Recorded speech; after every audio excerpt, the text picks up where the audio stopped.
What's happening, everybody? Appreciate you guys checking in with us on a Wednesday. We hitting you in the Raider War Room, man. You got myself. You got the Severe over there. Chris is going to be popping in here in just a second, but we appreciate you guys rocking with us.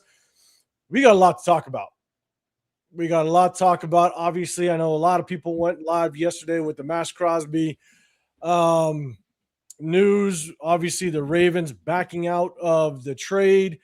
We're going to chop it up. I went on live yesterday real quick. I know, Severe, you're on live with Pharaoh. Chris is going to pop on here, definitely give his take, but we're going to chop it up about this just a little bit. I do have a question that I'm going to hit you guys with as well as it relates to just the early tampering period and just kind of how this affects the other moves that maybe John Spytek had in mind. Obviously, if you know you're going to have 2 first-round draft picks and you're going to trade a guy like Maxx Crosby, man, you had to have had a plan in place to possibly utilize those 2 draft picks, and could that affect free agency? We're going to chop it up. We're going to break this thing down. Definitely want to get everybody's input as well. And at the very end, we're going to talk a little bit about just the free agent moves. But at the same time, we got our giveaway today. As promised, we've been doing a bunch of start 'em, bench 'em, cut-ins, having a little bit of fun. And for all y'all that were able to guess who that player was, I got it all logged in. We're going to do that giveaway. We're going to have a little bit of fun. We're going to do that kind of towards the middle of the show. So we appreciate everybody popping in. Hit that like button. Hit that subscribe button. We do a sub-only chat. So if you want to get included in the chat, hit that sub button. We definitely appreciate y'all. So, man, before we get this thing popping, before we hit up the chat, I got to say what's up to my guy, man. Severe, what's going on, man? How you feeling? Yeah, man. Same old, man. You know, it's the life of a Raider fan, man. Never a dull moment. We can't go in off season without something crazy happening. Something's crazy got to happen, and I was just waiting. I was waiting for it to happen, and then it happened, man. But yeah, other than that, man, you know, I like the free agents we signed on Monday. I'm just ready to see what this team looks like. You know, see what we do in this draft. Not as excited. The draft got a lot less exciting now, unfortunately. There's still something that can make it exciting, Severe. There's still something. There's still something. I told Rundown. Rundown was like, "Oh, I want multiple first-round picks." I was like, "Rundown, there's still one way to make that happen. One more way to make that happen." I was on Rundown's live earlier, and I was like, "Hey, if we trade back, Pittsburgh ain't gonna be ready for me. I'm gonna party like you've never seen before. It's gonna be fun." But I think, you know, I jumped on with Leo as soon as the news hit, and didn't go live on my channel, but I jumped on with Leo, and I basically, like, to kind of sum it up, I was just sitting there going, this feels like after the wave of free agents that we had, like, whether or not you wanted to spend big money on Tyler Linderbaum, obviously he got a bag, right? Like, we reset the center market with that type of contract. But at the end of the day, it's been over 2+ years that we've been able to address the offensive line like I wanted them to, right? Last year was Alice Kappa. We really didn't prioritize or address the offensive line early in the last 2 drafts. And so we finally started to kind of build those trenches. So I was excited, right? Then you get the back-to-back linebackers. Got to love that. And so it looked like that first wave of free agency, we were addressing a lot of needs. A lot of people were, even people that weren't even tied to us. When it comes to like fans, NFL fans, they were coming on going, "Hey, the Raiders are crushing it." And so we end Monday with just the overall consensus is that the Raiders got 2 first-round draft picks. The Raiders are crushing free agency so far. They're addressing needs. Shout out to John Spytek moving on from Geno Smith and actually getting a 6th-rounder, the 6th-rounder that we gave away from the trade with the Bills. I'm blanking on the kid's name. But everything was looking smooth. And we had to rated this thing up a little bit. That's what we ended up having to do. And that honestly, like, that's what sucks. It feels like, remember last offseason, everything was quiet. Mm-hmm. Everybody was saying, man, there's grown-ups in the room now. Like, everything is kind of, it's quiet when you want it to be quiet because we're getting geared up for the season. And then what happens? The Christian Wilkins shit pops off. Exactly. And I'm just sitting there going, like, what this Maxx Crosby situation brings is now a shit ton of uncertainty of what his future is like probably every single day. of this offseason because there's going to be waves of opportunity to possibly move on from him. If Spytek still wants to, or if Maxx Crosby still wants out, depending on who was the leader of the charge of that actual transaction. Was it the front office? Was it Maxx Crosby? No, nobody really knows 110%. But there's so many waves that can now kind of spring up all the goddamn drama and all the goddamn rumors. And so this is what we get to sit in. And so I'm gonna bring a 1/3, and then Severe, I'm gonna throw it to you. You're gonna say your comment. I'm gonna switch over. What up, Chris? What's going on, fellas? What's going on, man? What's going on, brother?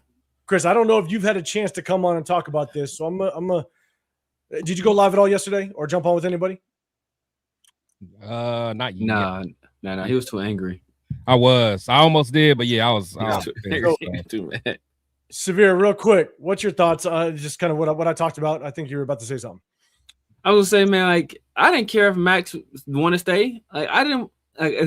His desire to stay or go had no bearings on me wanting him traded. I wanted those picks. Just to him wanting to be here, be damned. I don't give a flying F what Max wants to do. I wanted the Raiders to make their move because that's what made the most business sense for the Raiders to do for now and for the future. And now people, at least our defense is about to be really good. Yeah, we're really good to 6 or 7 wins. And then that just hurts our draft position next year. Like, I don't care about how good Maxx Crosby is on this team or how good he's going to make this defense because we've had him for 7 years. So and how many times he's been to the playoffs since he's been here? Once. So I don't care about. I was trying to build this team from the ground up the correct way, and that's by getting rid of an aging player for 2 younger players, possibly 4 younger players if you incorporate the $30 million we would have saved against the cap. So. Like him being back, I mean, I'm not throwing no celebration. It's like now Max wants to be back. Like, girl, after we done broke up and you done got slutted out, and now you want to come back. Like, I value you so much now because how you treated me. Like, well, I don't want you now. I don't want you no more. Like, you didn't seen the grass is greener over here. Now you want to come back? No, I'm good. I'm with you. So, Chad, I'm gonna ask you a question. I'm gonna say what's up to the chat. Then, Chris, I'm gonna throw it your way, and you can let us know how you feel. But chat, let us know, are you glad that Maxx Crosby's back? Are you happy that he's back? Would you rather have the picks than Maxx Crosby? Let me know. Hit that hashtag Raiders. I'll try to start. We'll try to bring it up. But let me say what's up to the chat real quick. And then I'm going to throw it over to our guy Chris here, Uptown State in the building. First one, rocking with us. This is madness. It affects several NFL teams, players, and their families. Ravens should be stripped of a pick. Won't happen, but it should. I don't hate him back, though. I will admit it. And we're going to have a question kind of as it relates to kind of the early tampering period. But Raiders for life in the building. Appreciate you rocking with us. Dom 5, what's going on, man? Good seeing you. Isaiah, what's happening? Big Luck pulling up. What's going on? Chris is fashionably late. He wants to make an appearance. That's what he likes to do. And he said that before we even started. He said it. we wasn't even on cam yet. He said that. That's funny. Jack in the building. What's going on? Raider Devellion, what's happening? Cobain, what's good, man? Raider Zach, good seeing you. Let's see. Dom, we're gonna talk about some free agents in just a little bit. Jeff, shout out to you. What's going on, brother? Earlier I mentioned so stupid. Hey, we're fashionably late as a whole. Don't worry. But we're here. Raiders Black Bart is in the house and ready to chop it up with the nation. What up, Bart? Appreciate you rocking with us. Jack's Raiders, what's happening? Yes, I was saying it yesterday. Big Luck. I was about to destroy Costco, but I retained myself to go live with Leo yesterday. John Leone, what's going on, man? Appreciate you. Linda in the building as well. TK, I see you. Appreciate you rocking with us. Big John, always good seeing you, man. Cool. Hey, Big John, Clint Kubiak's our coach. Just want to remind you. Just want to remind you, big dog. But you know what? Hey, you know what? Honestly, let me leave Big John alone because I now I want Max to be going, and I'm not even believing that he's still here. So I'm gonna be like Big John and just act like we still got our 2 draft picks. Big John might be onto something. Look, Big John don't believe Clint Kubiak's our coach. You don't believe Max is back. 805 don't believe we drafted Mendoza. We just living in delusion. Living in delusion. Parallel universe. Do you believe in a parallel universe? Exactly. Barg. All right, I'm gonna get a couple more in, and Chris, I'm gonna hand it over to you. Gerard Pope, what's going on, man? Well, return of Max. It's turned out to be a blessing in disguise, huh? We'll see. What up, Jason? What's happening, man? Mobiesto, I think it is. Crosby took down the goodbye video. Oh man. Yeah, because he said Flock Nation. I would take that down too. I started my new life in Baltimore. Like I'll take that. I would take that video down immediately. That's like saying that would be like George Bush keeping up the mission accomplished video, like or banner 3 years into Iraq. Like, bro, nah, that mission accomplished, that's been a wrap, bro. We know it's not. Linda, you're saying let's move forward, new year. What about a quarterback? Flacco, we'll probably try. We're definitely going to talk about Max real quick, but Linda, we'll try to tap into some extra free agents that are out there. But unfortunately, with this Max stuff, I don't know how easy it's going to be to move forward with all the rumors and allegations that are going to pop up with him. So, but we're going to talk about it. Jeff, man, appreciate you. I'm going to hit you with that Raiders. Appreciate that super chat, big dog. You're saying I'm going to win at a 5. I know we're gonna do the giveaway. I got it. It's a wheel this time. There's, I think, a total of 34 people entered, but 63 entries. Because hey, if you guessed it right multiple times, you have more entries. And so we're gonna do that here in just a little bit, kind of halfway through the show. But I'll make sure I do it before you leave, Jeff, because I know you got your show later tonight at 7:00 West Coast time with the guys. So the guys definitely tapping into that. But I will check my IG. So check the IG message while I'm still on. Okay, I'll do that right now, man. I appreciate you rocking with us. Samuel in the building as well, man. We'll talk about some draft here, but let's get some. Are you talking about 36? Bro, we just lost 14. Don't ask me what we were doing at 36. What y'all want to do in the second round? I ain't got over this. I have not got over this yet. You trying to ask me? You trying to just speed past it? So about pick 36. Who y'all think? Severe. I'm sorry. Your mom just died. All right, guys, what are we doing for dinner? What? We just make this hard right turn. All right, appreciate everybody rock with us. Franklin in the building as well, man. Do us a massive favor. Do us a favor. Hit that like button, hit that sub button if you want to get included in the chat. If you like what you're seeing, you got the Severe Raider on this side. You got Chris Protect Show podcast. We appreciate everybody rocking. We rock with you guys on Wednesdays and Tuesdays, Wednesdays and Sundays. We're going to break down some game films of the draft prospects. We break down game film in the middle of the season. We have a little bit of fun with y'all. So appreciate everybody. Make sure you guys double tap that screen. All right, Chris. Floor is yours, man. What's your reaction? How do you feel as it relates to the Ravens backing out of this Maxx Crosby trade? Floor is yours, big dog. You know, I'm just at the point now because I used to always just laugh when people were like, you know, the Raiders are cursed. I'm like, man, chill out, man. Like, I'm really starting to believe it. Like, if you just think about all the stuff that has happened, man, it's just unreal. Like, everything that happens to us is so unprecedented. It's like, why us? Why me? Like, have y'all seen the movie? What was it? What's that movie with Jim Carrey? And The Truman Show. Have y'all seen The Truman Show? Yeah. I haven't. No.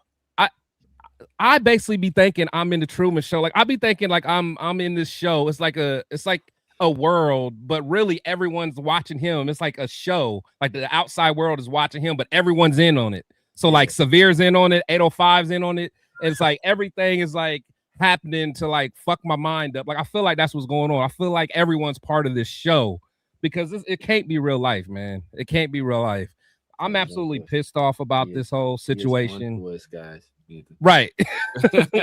Like I'm Chris, go ahead. Yeah, I'm just pissed off, man, because you know, everyone's so excited about him coming back, but to me, that's just like a moral victory. Like, what are we going to get from Max being here for another 3 years besides, hey, you know, Max is still a Raider? I mean, that's it.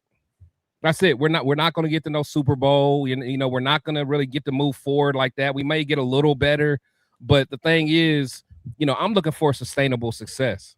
You know, we got to be able to build this thing right. Like, unless Maxx can play at a high level for the next 10 years, if he can be like Tom Brady and play at a high level for the next 10 years. But as we know, Father Time is undefeated.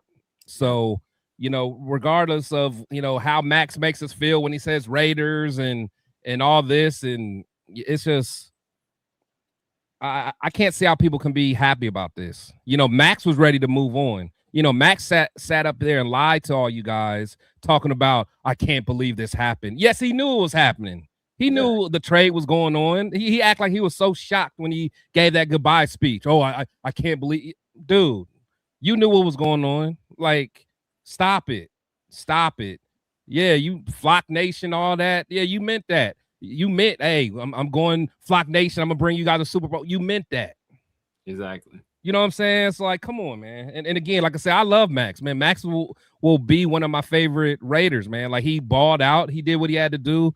As a Raider, he left it all on the field. I absolutely respect him, but man, all this, man, I'm glad Maxx is going to be a Raider for life. Then you guys literally are putting these players ahead of the shield. I'm all about protecting the shield. That's what my brain's about. So y'all can miss me with these moral victories, man. I think this is where it becomes really difficult, is who truly was kind of behind the movement, right? I mean, Spytek came out last season basically saying you don't trade a guy like Maxx Crosby or you don't get rid of him. Right? When Spytek became the GM, he came out and said that. Like, obviously, like, you can say that, then you can go back on it, whatever. That might be what you say in front of the camera and have a different feeling out behind the camera. But the question is, there's a good chance if what Jay Glazer said was true and Maxx really wanted out because they sat him down, if they knew that was the case, if they came to agreement and said, yeah, hey, we're willing to move on, Maxx, you want out, let's make this happen. The question is now the uncertainty of what Maxx looks like here, I think, is going to be up in the air moving forward. There's going to be so many opportunities to either move on from Maxx. And so the question is it Maxx that wanted out? And if it is, he's probably going to continue to want out. Or was it Spytek, Tom Brady? They were like, hey, in 2028, we have nothing but 3-year contracts. All these contracts that they signed were 3-year contracts. And so, which is really interesting that Linderbaum was only a 3-year contract. That's your massive free agent splashing of that day one, and you signed only a 3-year, which is kind of interesting. But Maxx, and Sever, you said this before, Maxx isn't in the timeline because by 2028 you're in contract talks, probably 2020, like into 2027, when that guaranteed money is gone. You're in contract talks, and by that time he's gonna be what, 31, maybe 32 years old. Guess what? You're not extending a 31, 32-year-old edge rusher. You're not doing it. No, they have to, because he has to retire a Raider. He's a Raider for life. He bleeds silver and black, 805. Apparently. And so if you do get a quarterback this upcoming draft, like everybody's saying it's going to be Fernando, well, guess what? And then you got Genty right behind that, and then you got to address Brock Bowers. Like, you're not going to extend an aging edge rusher. That just it's not in the plans. But I'll take 2 first-round draft picks to help build this thing. Like, that's how you rebuild. That's how you can find sustained success. But I just don't think this drama is going to be over. I'd be really curious if Maxx Crosby, how happy is he to be back? Because it wasn't by choice Maxx Crosby came back. Right. Maxx Crosby was in the building. Right. I saw a report that Maxx Crosby was literally in the building when they were negotiating. Yeah, they're negotiating with Hendrickson. Like, that's wild to me. Him and his family, right? Him and his family were in the building as they were knifing him in the back. Right. Like, bro, this is wild, bro. It was wild. This is wild. It is wild. And so we got a couple more people popping in, ready to fly from the building. What's going on? Judo Joe in here as well. Love that he's back, but was cool with the picks in Cap Room. We're going to talk a little bit more just kind of how this affects the cap space overall. We're going to jump to that here in just a second. We got Santana in the building as well. What's going on? I see you, Almond Glaze. What's happening, man? Free thinker as well. Shout out to everybody rocking through. We got almost 300 in building. If you guys can, double tap that screen, hit that like button, hit that sub button. We definitely appreciate y'all. Max ain't going nowhere. What up, Cheeto? What's going on, man? Make sure you guys go hit up Cheeto's channel. Say what's up to him. Hey, hit up Cheeto. He might be having a flash sale on the Maxx Crosby jerseys, bro. Exactly. Hit up my boy, man. Get right. He had a lot of stuff he was about to put on clearance. Now, I mean, it might be a markup on it now, but at least holler at my boy. Holler at my boy, man. Hey, if you were lucky to get one of those while the price was low, you better cherish that thing. Yeah. He was about to send them bad boys over to like the Philippines. Man. Exactly. He's about to donate them. Your illegitimate children was about to be wearing them. I think so check out Jeff's, right? I think for the people that were upset with, and I don't know if you guys kind of got this feeling at all, feeling out just kind of the fan base. For the people that were initially upset about Maxx Crosby leaving, I think when they started to realize just what we could do with that 14th pick, I think people are starting to come to terms with it. And I think that's why this makes it even more crushing with Max coming back at times, because you kind of got a glimpse of what we could have done at 14. Right. Yeah. Right. You start thinking about the future. Like, right. And if you went quarterback at 1, you can get the offensive lineman at 14. You can get Mekhi Lemon. You can get a receiver. You can get one of the best interior defensive linemen at 14. You know what I'm saying? So, Chris, I'll throw it to you first. I mean, do you feel like the fan base we're starting to come around to it? And I mean, just how devastating is it not having that 14, knowing that we need to build this thing? Oh yeah, I mean, honestly, I think it was the initial mourning, because you had all grown men crying, literally crying. So, but then finally, once they got through that, they finally got through that part. Then next thing and the next thing I see is like little graphics of us getting Mekhi Lemon and all this. Like, who can stop this offense? What defense? So I'm like, bro, like. Our fans are unique, bro. That's all I can say. Our fan base is unique. Bro, really what pissed me off is that it was literally grown-ass men crying. Like tears. And then other people are like, oh, man, we about to build the greatest team ever. Mekhi Lemon and Fernando Mendoza. Now they just try to act like ain't none of that shit happened. Right. I'm the crazy one. Like, I saw all of this shit. I saw it all. No, this is like, anybody have you ever been overpaid by your job and they're like, oh, my bad, we paid you too much. Now you got to pay it back. That just happened to us. Like, we had 14. They overpaid us, and now the money's taken back. We was already planning what we was going to do with the money. We already knew what we was doing. I'm about to do this. I'm about to put some. I don't know. You about to put some Dayton's on your car. I don't know. You about to put some 10 on your stuff. You about to do something. You about to go on a shopping spree. You about to take a little trip, and then he just ripped that away from you. And then you got to act like the money was never even there. Like, no, I'm not acting like it wasn't there because I saw it. It was there. Yeah. It was within reach.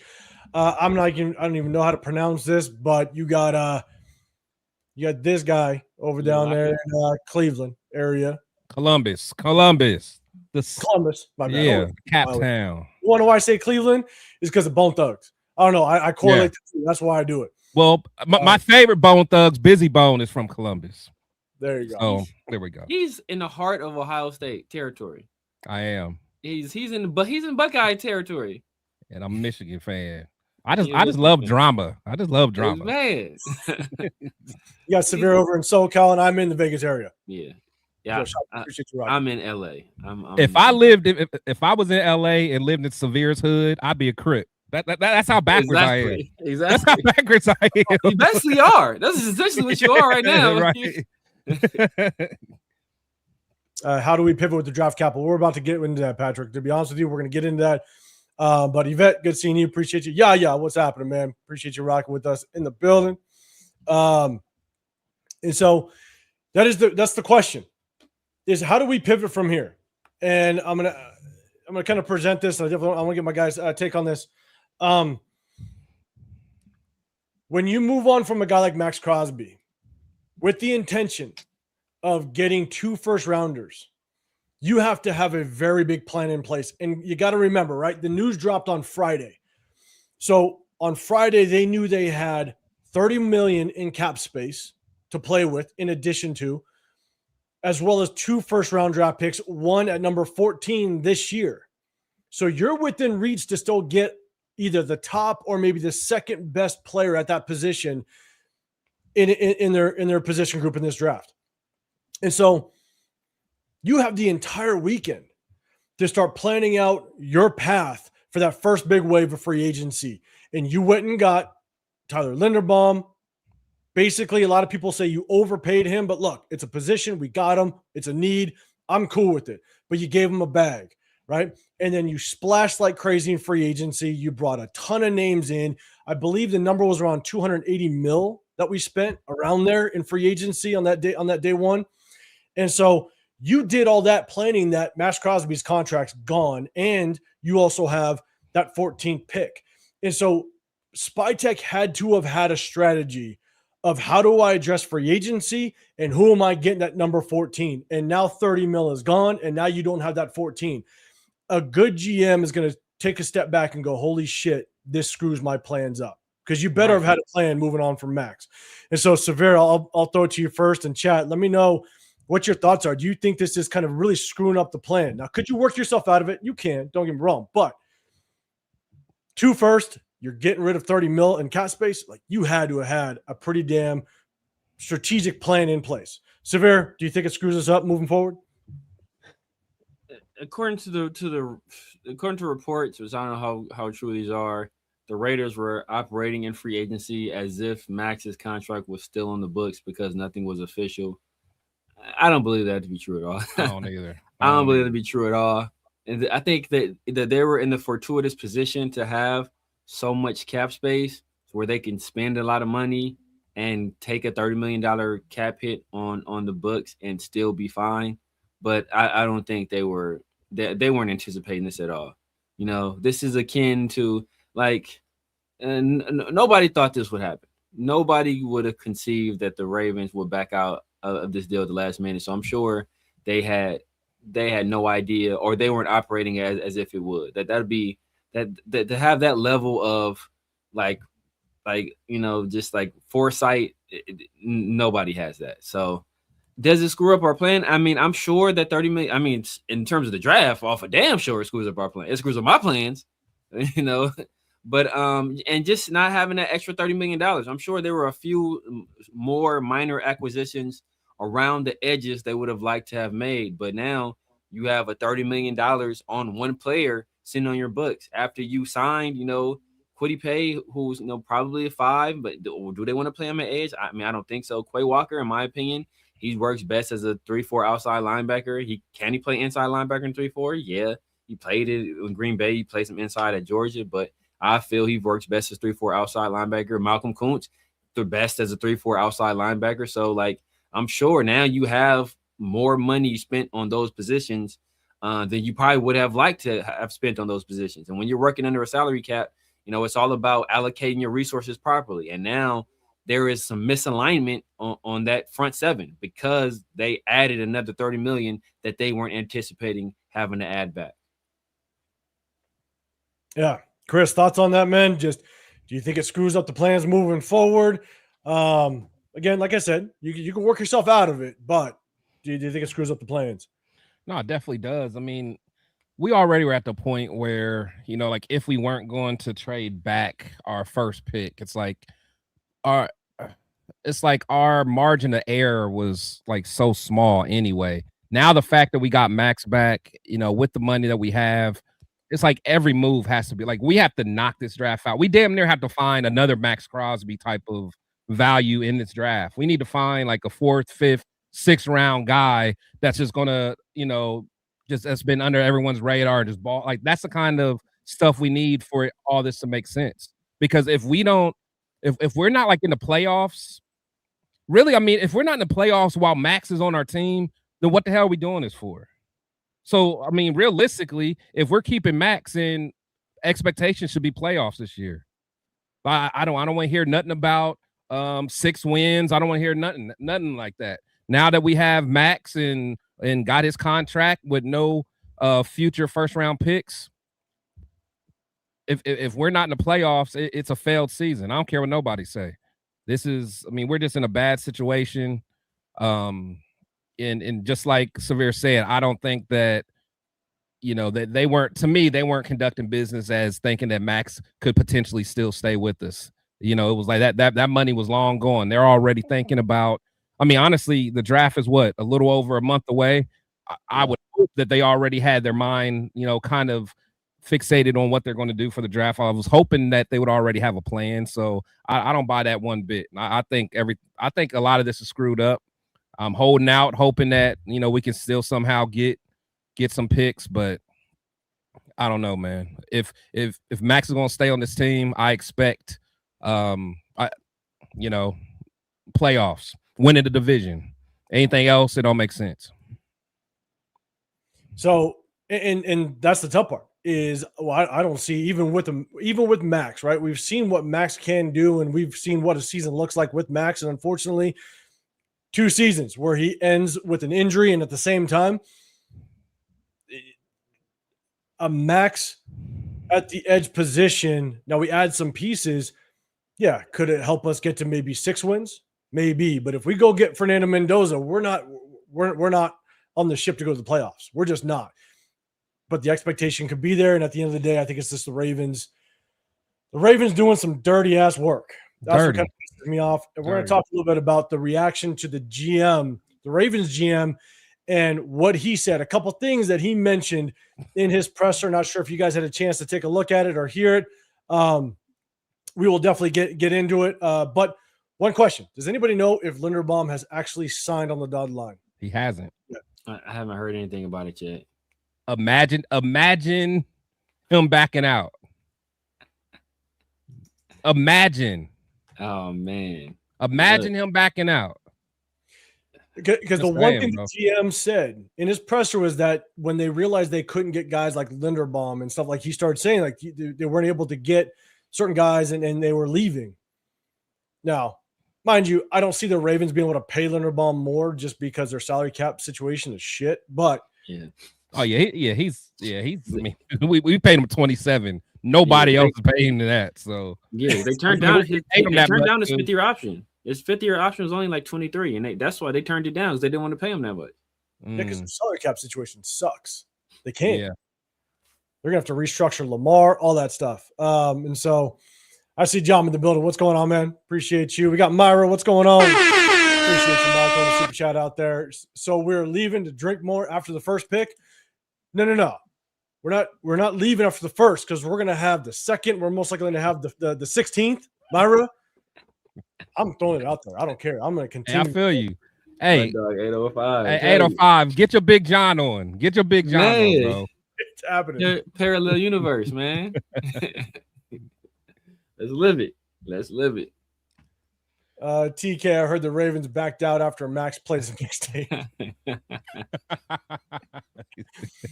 Hold on, Jason. See you. I was looking forward to trading 14 for 5 4th-round picks and still get Mendoza at 1. I think a lot of the ideas with that 14th pick, I think we're flying. You either stick and pick a 14 or you can trade back a little bit and acquire more draft capital. I think people were coming around to that idea of like, hey, having this 14 is definitely going to be helpful moving forward.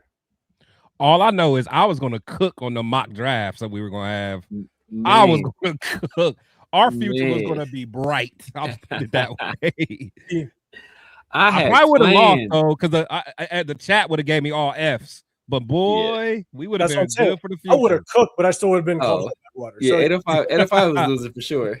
Now they might give 805 some grace this year because some of his guys came through, so they might give him some grace. He might grade him on the curve this year. We got new people in the chat flowing through, and so they just don't remember. They don't know about hot dog water yet. They don't know about that.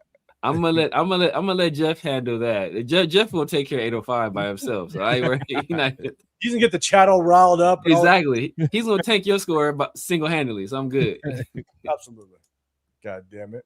All right. So guys, do me a massive favor. hit the hashtag Raiders if you have a comment or something towards the question that we're looking at. Again, with over about 300 people in the building, you guys are flying with the chat. I appreciate it. But if you have a question or comment to what we're talking about, hit that hashtag Raiders. It catches my eye. I'll do my best to bring it up on the screen. And so, what up, Raider Ryan? I see you in here. Appreciate you popping up in here. So,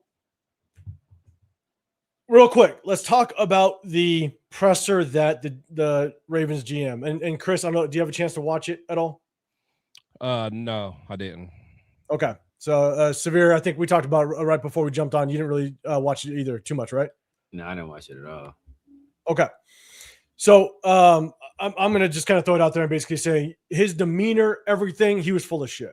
Everything he said was absolute full of shit. There was a couple things that he basically highlighted. I'm going to pull them up on the screen. Shout out to everybody. We're going to do the giveaway here very shortly.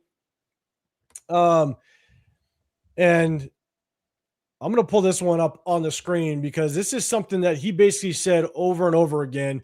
He alluded to the fact that they're actually thinking about how can we acquire both of them. I heard about that. Yeah, I heard about that. And so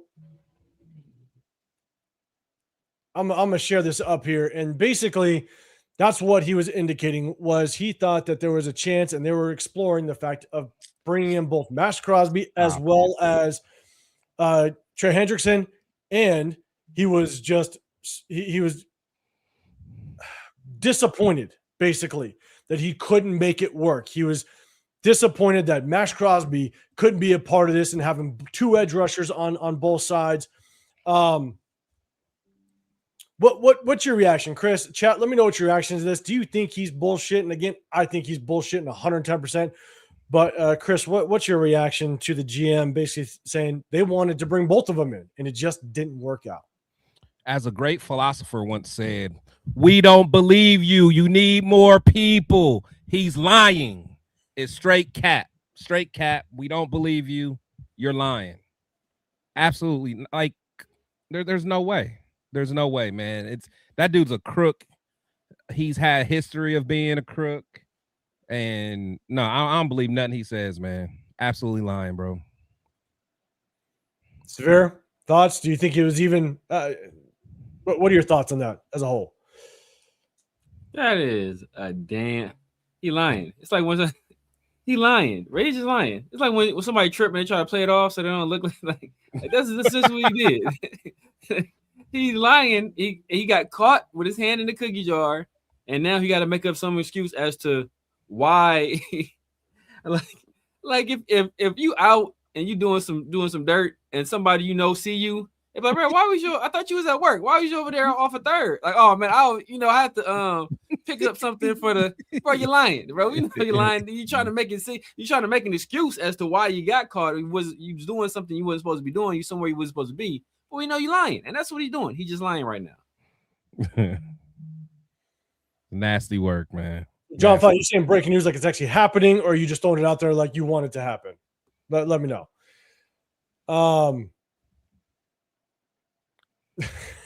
Jeff, I'll meet you.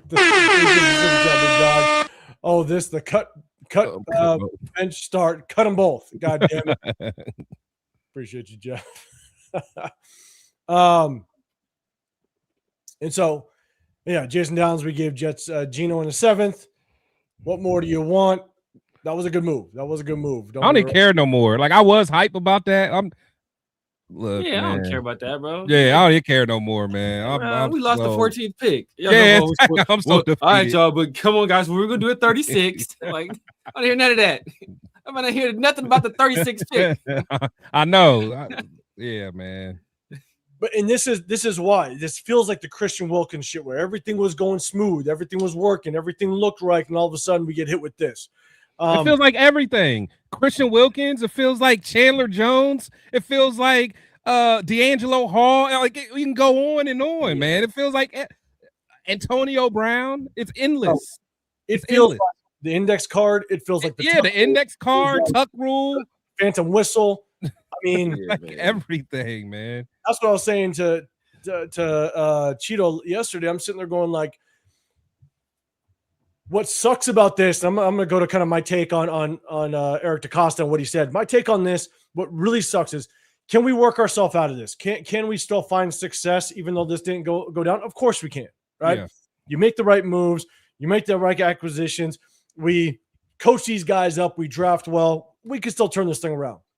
What sucks about this is that prior to this happening, you could look at we at least, as much, you don't need to like Clint Kubiak or what have you. At least we got the consensus best head coach in the cycle, right? Everybody wanted Clint Kubiak. Just he was at the top of the list for the majority of people. So you can say we did a really good job of just getting that guy. All right. Then we put together a coaching staff. We do a really good job in free agency. We have the number 1 draft pick. We have the second most salary cap space. Then you go ahead and you trade Maxx Crosby. You get more draft cap. Like everything was aligning to where if it continued, even if it didn't work out, you can kind of look back and go, okay, we at least made a damn good effort of trying to make this work. Right. But now, if we find ourselves in the next 3 to 4 seasons and it doesn't work out and Clint Kubiak is fired and we sit ourselves kind of ripping back and going backwards, now we have something we can point to and go, see, that fucked us because we didn't get the 2 draft picks that we should have had. Like, it's something that you can at least point back to and go, that screwed us. And that's what I hate. That's what I hate most about this, is that it just feels like all the other crap that's happened to us in the past, you can add this to the list of all the shit things that's happened to us. And I blame Deuce Gruden. I think that's the curse. Deuce Gruden needs to get his short little ass out this goddamn building, away from this organization, because he's the only thing. He's the only Gruden tied to all the other crap that's happened to us. He's been here through the whole thing, man. He was a goddamn water boy, probably with John Gruden being our head coach. Like, but to kind of go back, I think without question, Eric DeCosta, you had a handshake agreement. You didn't expect that Trey Hendrickson was going to kind of drop in price, and that's what ended up happening. All of a sudden, he doesn't get a surefire deal at that $30 million that some people thought he was going to get, and so that price started to drop. And so all of a sudden, now you're like, oh shit, I can get Trey Hendrickson and get my 2 first-rounders back. Now I'm going to go screw over the Raiders, and I'm going to bounce out this deal. Like, there was no intention of having both Maxx Crosby and Trey Hendrickson. Like, none. They were only able to bring back, up to this happening, they were only able to bring back 2 players in free agency. It was a guard and a backup quarterback. I want to say there was around 10 or 11 free agents that that left their team, that they didn't re-sign. So 11 people exited the building, and they brought a backup quarterback and a guard. You had Isaiah Likely that exited the building. Yeah. Like, you had some decent names that left. And so to me, it feels like there's no way in hell with that salary cap space, even though, shout out to the chat, you guys told me that they did restructure Lamar Jackson's contract, but they still have a shit ton of players that they need to bring in. And you basically were more than open to screwing us, knowing that Trey Hendrickson's asking price dropped, and you took advantage of it, and you got your 2 first-rounders back, which, again, ultimately feels like it screwed us, because Spytech is working free agency thinking, I got $30 more million in cap space, and I'm going to have a 14th pick in this upcoming draft. And so I think Eric DeCosta, just straight up, you're full of shit. And I think he's a scumbag, dirty-ass motherfucker that just, at the end of the day, I hope karma is a bitch to them, and it gets them. You know what's gonna piss me off even more though? Like what if something happens? Like, what if they do have the karma or whatever, and say like Lamar gets hurt and they fuck around and stink and lose or only win like 4 games? I mean, that pick next year would have been fire. Would have been fire. I would be. So it's like you damn near want them to have the karma, but then you don't, because if they mess around and shit the bed, and picking top 10 next year. Yeah, like, oh my god, oh bro, I'd be sick. Oh my god, I damn near want them to do well. I don't want to think about what that pick will be. Oh my god, yeah. I'll be. So, I mean, I'll be. again, Yeah. kind of going back, I think it's bullshit. He's just, you look at that presser, you can see his demeanor. Again, if you watched it, you could tell like and again, we'll ask this question as it relates to this. I'll go back up to the big screen. I'll bring this one down. Chat, let me know. Do you think this is going to ruin Eric DeCosta's chance to be able to make deals with other teams? Do you think that at the end of the day, because the people on NFL Network yesterday after it happened, people were basically sending messages going, "This is a shit move by Eric DeCosta." Oh yeah. They were basically saying that this is a scumbag move.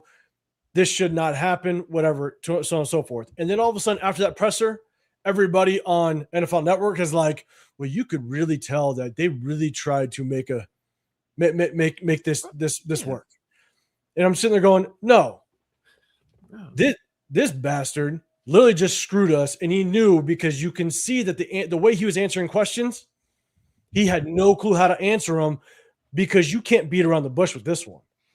And so, chat, let me know, hit that hashtag Raiders. Do you think this is going to screw Eric DeCosta or that Ravens front office their opportunity to really do trades in the future? Severe, I'll throw it to you first. Do you think this is going to screw them a little bit in the future? No, man. That's what's so bad about this. What we've learned, if we've learned nothing else, NFL has short memories, very short memories. People ain't nobody gonna be talking about this in a month. Once rookie mini camp hits, people gonna forget about this. Nobody's gonna remember. There's gonna be a whole, and that's why they know they can do it. There's gonna be a whole bunch of finger wagging, a whole bunch of sassing. Oh my God, Baltimore is so ooh, you naughty guys, you're so wrong, and you're all bad. And guess what? At the end of the day, they still got those two first round picks, and they still were able to sign a pass rusher. And ain't nobody gonna be able to do a damn thing about it. Zero consequences for them, and they expect to win. So it's not gonna be any consequences. The only people left holding the bag are the Raiders, possibly Maxx Crosby. So it's not gonna be.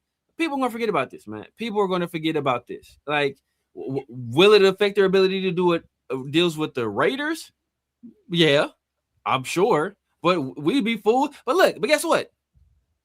The Pittsburgh Steelers did us dirty twice on receivers. We came back to back, and we did it back to back. We came back again. So it don't matter. It don't matter, man. Like, the team's gonna do what team's gonna do. It's if Baltimore's offering the best deal, maybe they'll put in some contingencies or ensure that some stuff or some other kind of language to trying to keep them from backing out. But the fact of the matter is, like, physicals are subjective. So a team could fail a guy on the physical for any reason at any time. They failed Ryan Grant when they were signed Ryan Grant to a contract. They failed Ryan Grant. Ryan Grant, to that point in his career, had never missed a game. Never missed a game. All of a sudden, Michael Crabtree comes available, and they fail Michael Grant on his physical and sign Michael Crabtree. So, like, they've done it before, and it ain't stopped teams from doing deals with them since then. So they're gonna do it again. I'm with you. You got John Leone. What can we get from Max? We're going to talk about that in just a second, John Leone. We'll end it off with that one. I'm going to start. But Big, like you're saying, imagine if this was the other way around with Goodell, let it slide. I think you have to, but it'd be interesting. Yeah, there's nothing that can be done, honestly. There's nothing. Yeah. But the NFL likes to screw us either way. So, Chris, thoughts, man? Do you think it's going to deter anybody to do deals with the Ravens moving forward, as long as that front office looks the way it is? I mean, honestly, my first thought was like, that's going to be something that, a lot of the GMs going to be looking side eye. But Severe makes a good point, man. It's like, think about all the things that has happened, that, all the nonsense that owners and GMs have done. And once you get, time kind of heals it all. You kind of forget about certain stuff, and you just move on. Like, this is going to be a non-topic, here in a couple months. So I don't know, man. I don't know. And plus, other teams probably don't even care about the Raiders anyway. They probably just say, hey, as long as it don't happen to us. I mean, that's how people think anyway. As long as it don't happen to me, as long as it don't affect me, I'm not gonna let it happen to me. So I don't know. Like I said, originally I thought so, but I mean that's a good ass point, man. It's we've already seen it happen time and time again the short memory, man, and they move on. Yeah, Billy, what's going on? Linderbaum, everybody has said that he has not signed. Jeff, Tom Pelissero was pissed. He was. I'm blaming that dirty ass Chargers coach Jesse Minter. I don't want to be the Raiders coach. Maybe he did come over and screw us a little bit. God damn it! You can't trust him. You can't trust the Michigan Wolverines, man. I think what difficult. It's like everybody is. You're going to remember until that next big trade happens or that offer, right? I mean, if the Ravens come through and they're like, "Hey, we'll give you 2 first-rounders for your player," like you're going to answer that phone call. You might just handle it a little bit differently. You may not put too much trust into what they're saying, but at the end of the day, like if they're willing to kind of give you that capital and make a big deal like that, you're probably going to hold on to it. Again, some teams might just address it a little bit different, maybe a little more hesitant in the big splashes in the very beginning. But if you're given a damn good deal from the Ravens, they'll still probably people will still probably pick up their phone call, and that's what sucks. That's what sucks. So okay, all right. Appreciate everybody rocking. We got another one down here. Let's see. Appreciate you, big dog, with the super chat. Chat boss, what's happening, man? Some Edgar Allan Poe shit is what this was. Yes, sir. It really was. Hold the Raven nevermore. Once upon a midnight dreary. While I pondered, weak and weary. Damn it, Severe. I used to know that one. Jake, do you think the Ravens are a playoff team when they trade for Crosby? I don't know. That offense is so depleted. I don't know. It depends on just kind of how they work the offseason. But that offense was pretty depleted. They'd have to do a lot of work to get that offense back going, in my opinion. What do you think, Chris? Yeah, honestly, I thought they were going to struggle a little bit because, again, you got to think they got, that they've always had so much structure and stability because of Harbaugh's been there so long. I mean, not only do you lose Harbaugh, but you have a rookie head coach over there. And I don't even know who's running the offense. So I imagine it's probably a rookie offensive coordinator. And we don't know how it's going to work with Lamar. Lamar doesn't have necessarily the best study habits. So, I mean, who knows what that could have been like, losing Likely. So who knows, honestly. And they're banking everything on Lamar and Derrick Henry. So I was thinking, I mean, even though that division's pretty weak, Cleveland's going to be trash. Steelers might have something. Bengals, they have no defense. So I don't know. They could have been decent. They could be decent, but they're an injury away from being a trash. So, that's kind of where I'm at with it. Yeah, John, I don't know if you were the one that made the comment before about Maxx extending. And if you did, is this a comment towards that? I have no clue. You said I got a phone call. Did you see what I said about Maxx? I missed it, John. If you put something in the chat, put it on the super chat. We'll see it. I mean, yeah, I'm flying through the chat. I'm trying to get to as many people as possible. Severe, real quick thoughts. Do you think the Ravens, real quick, are a potential playoff team if Maxx was there? If Maxx was there, yeah. I mean, they're losing Likely hurts, but I think Likely was hurt a little bit last year. I think they were going to probably the biggest loss would have been Linderbaum, in my opinion, losing him. But I still think Lamar is going to do Lamar things. I think Lamar is going to come back motivated. I think they have a much better defense. They're going to have. Apparently, they're going to have Maxx Crosby and Trey Hendrickson. So, we're anticipating that. But they're going to get a Nnamdi Madubuike back for an entire year and have Roquan Smith and one of my favorite corners in the year he was drafted was Nate Wiggins. He was my CB2 behind Quinyon, so he's been playing well. And then obviously Kyle Hamilton. So they were going to have a hell of a defense, and Jesse Minter was going to cook. Oh, with those tools on defense, Jesse Minter was finna cook on defense. So I still think, and their division is, trash. Trash. Joe Burrow will probably be hurt again, and they got Maxx there, so he gonna get hit 5 times that game at least. because they can't protect him. So, like, they would still win that division.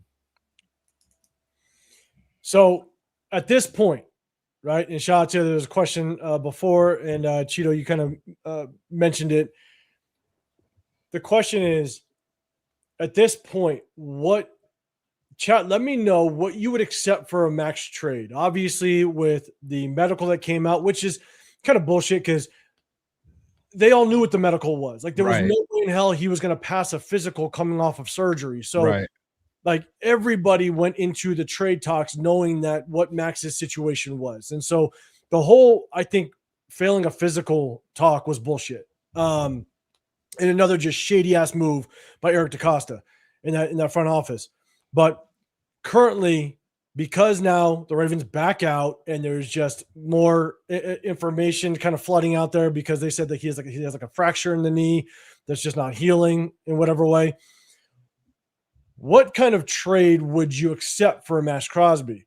Would you only take 2 ones? Would you now take like a first and a second, a first and a player? Chat, let me know. Do me a favor, hit that hashtag Raiders. What would you accept for a Maxx trade right now? If he still wants out, and because again, it wasn't his choice to come back. So hit that hashtag Raiders. Let me know. Chris, I'll throw it to you first, man. At this point with Maxx, what would you be willing to move on from for Maxx? Oh man, I don't know, because again, I still think about that number 14. So so it's hard to get over that. It's hard to get over that, man. It's hard to take away something that's. But if I'm not getting 2 firsts, then I would definitely have to have a first, second, and a good player. Like something similar to, going back to like what the Cowboys were going to do. I think they were going to do like a first, second, and what's his name? And a player, I think it was a D lineman, right? No, it was a right tackle. It was a right tackle I like. Tyler. Tyler Guyton out of Oklahoma. Yeah, Guyton. Yeah, so I would have did something like that. Yeah, so because at this point, that's 12. Yeah, that's number 12 too. Yeah, so something like that. That's cool. The thing, I'd probably even be willing to do a second this year, a first next year, because I want that first next year, to be quite honest. So, that's where I'm at. Yeah. Okay. Throw it to you, Severe, here in just a second. We got Emily in here. What's going on? I haven't seen Emily in a little bit. She usually in that offseason popped in, said, I'm sick and tired of this team. Appreciate you coming back, Emily. It's good seeing you in the building. We got Julian here. Salute, Julie. Salute. Right. Salute. We'll see you in a month. We'll see you in a month, Julie. Exactly, right. If anybody's going to be in Pittsburgh for the draft, we're going to be there. Hit us up on Instagram. Let us know if you're going to be there. Put a name to face. Have a little bit of fun. We're going to be celebrating when we trade back. Okay, Houston from LA. What's going on? I got used to Maxx not being around. I already started counting pick 14. Right. Players in my head. I know. Right, man. John Fallon, you're saying Maxx is staying a Raider. It came from Max's camp. I think we got to be very careful that comes out. Yeah. Got to be very careful because look. What was funny is that Maxx is staying a Raider came from his camp, but when all of his camp was whispering that he don't want to be here, if it ain't came from Maxx, you don't believe it. So now all of a sudden his camp is the oracle. Like, come on, y'all. Oh man. So I'm gonna see if let's see, got a couple, and then Severe, I'm gonna throw it your way, Coach. You got 2 first-round picks. You're still looking for 2 first rounds. Bart, you're saying Jalen Carter, and next year's 1. John Leone, a number 1, and a number 2 or 3. Houston, you got 2 1s, or you're staying right here. Can't get desperate. Okay. Let's see. Quirk, what's going on, man? Shit, 2 first. It's still up. All right, okay. All right, let's see. Jeff, when we restructure these 3, this is what we would save per player back in cap space. So Maxx Crosby about 21.5 mil, Colton Miller about 12.5, Linderbaum at about 5.9. Because I think Linderbaum, I thought his initial contract, the salary was not didn't hit hard this first season. I think I got to go back and look at the structure. But I appreciate you, Jeff, throwing those numbers out. What's it? The first year I think it was pretty decent, right? Linderbaum. I think so. Yeah. I know a lot of people said it was front loaded because then you can kind of get off it on the back end. So Money Chuck, you said you take a top 1 or a 1 tops. I think you're saying. Why they cooking Grogan? Nobody likes that dude, bro. Which one's Grogan? I don't even know which one Grogan is. Always talking to think he's so cool. The white guy. The white guy, yeah. Oh, that's like Max's like best friend, right? Yeah. Yeah. I think he was he a quarterback?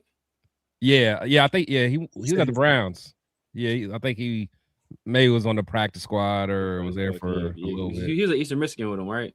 Yeah. I think they all were, all 3. Okay. So what makes this interesting, and Severe, again, I'll throw it to you here in just a second for just what you would accept for a Maxx trade. But Dre's saying keep Maxx. We have to pay him that 30 mil. He's on the hook now. I actually don't think his guaranteed money isn't until I think it's 3 more days. I think it's till Friday. So you could still move Maxx up until I believe Friday at a certain time, I think, and then that guaranteed money hits.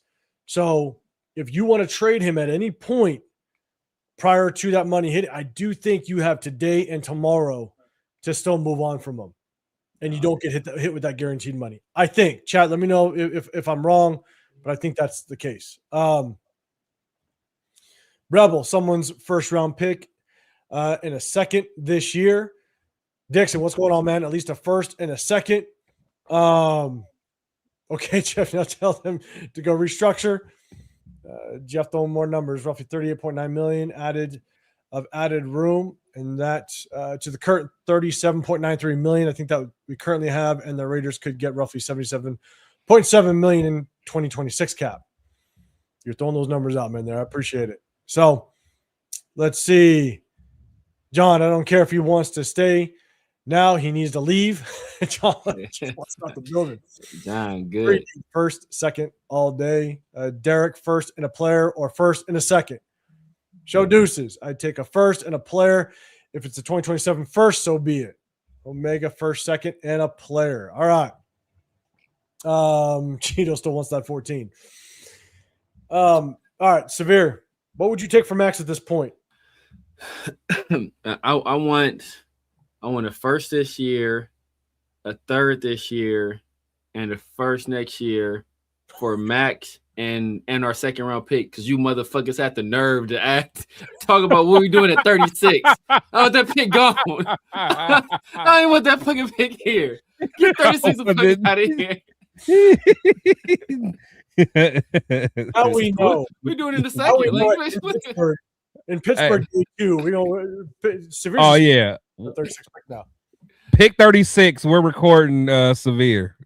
We have to. It better be a dog too. You ever see the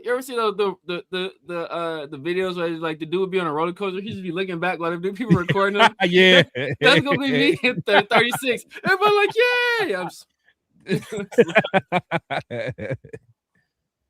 yay! You're gonna be me when we picked Genty and JT the Brick was up there yelling. Oh, and Leo, yeah, I heard that was funny. You're gonna be me. You're gonna have that. Jay, you're saying the value might be a first, but if we get to maybe fleece another team, maybe a first and a second, but it's going to be a low first, like in the 20s. So Severe, outside of you hating that 36 pick now, what would you take for Maxx? Yeah, man. I gotta be a first, a second, and a player. It don't got to be like a all pro level player, but it got to be a first, a second, and like a good player. Yeah, true starter. Player. Or if you get like a superstar, like I know people were throwing out the Jalen Carter. You get a Jalen Carter, for Jalen Carter in the first, bro, I'm taking that in a minute. I'm taking that in a minute. And the first, taking that. But yeah, at least the first and second and a good player. Like the first and second in JMO, I'm taking that. Taking that. So, at least for me, at this point right now, because it's just the way that it worked, I think, there's going to be, I was saying this before, there's going to be waves of opportunity to trade him. If Max Stolt wants out, after the draft, if there's a team that doesn't hit on what they wanted, maybe they'll trade, but obviously it's after the draft. So now you're just drafting next year's draft capital, which would you accept it at that point? I don't know what Spytech would really want.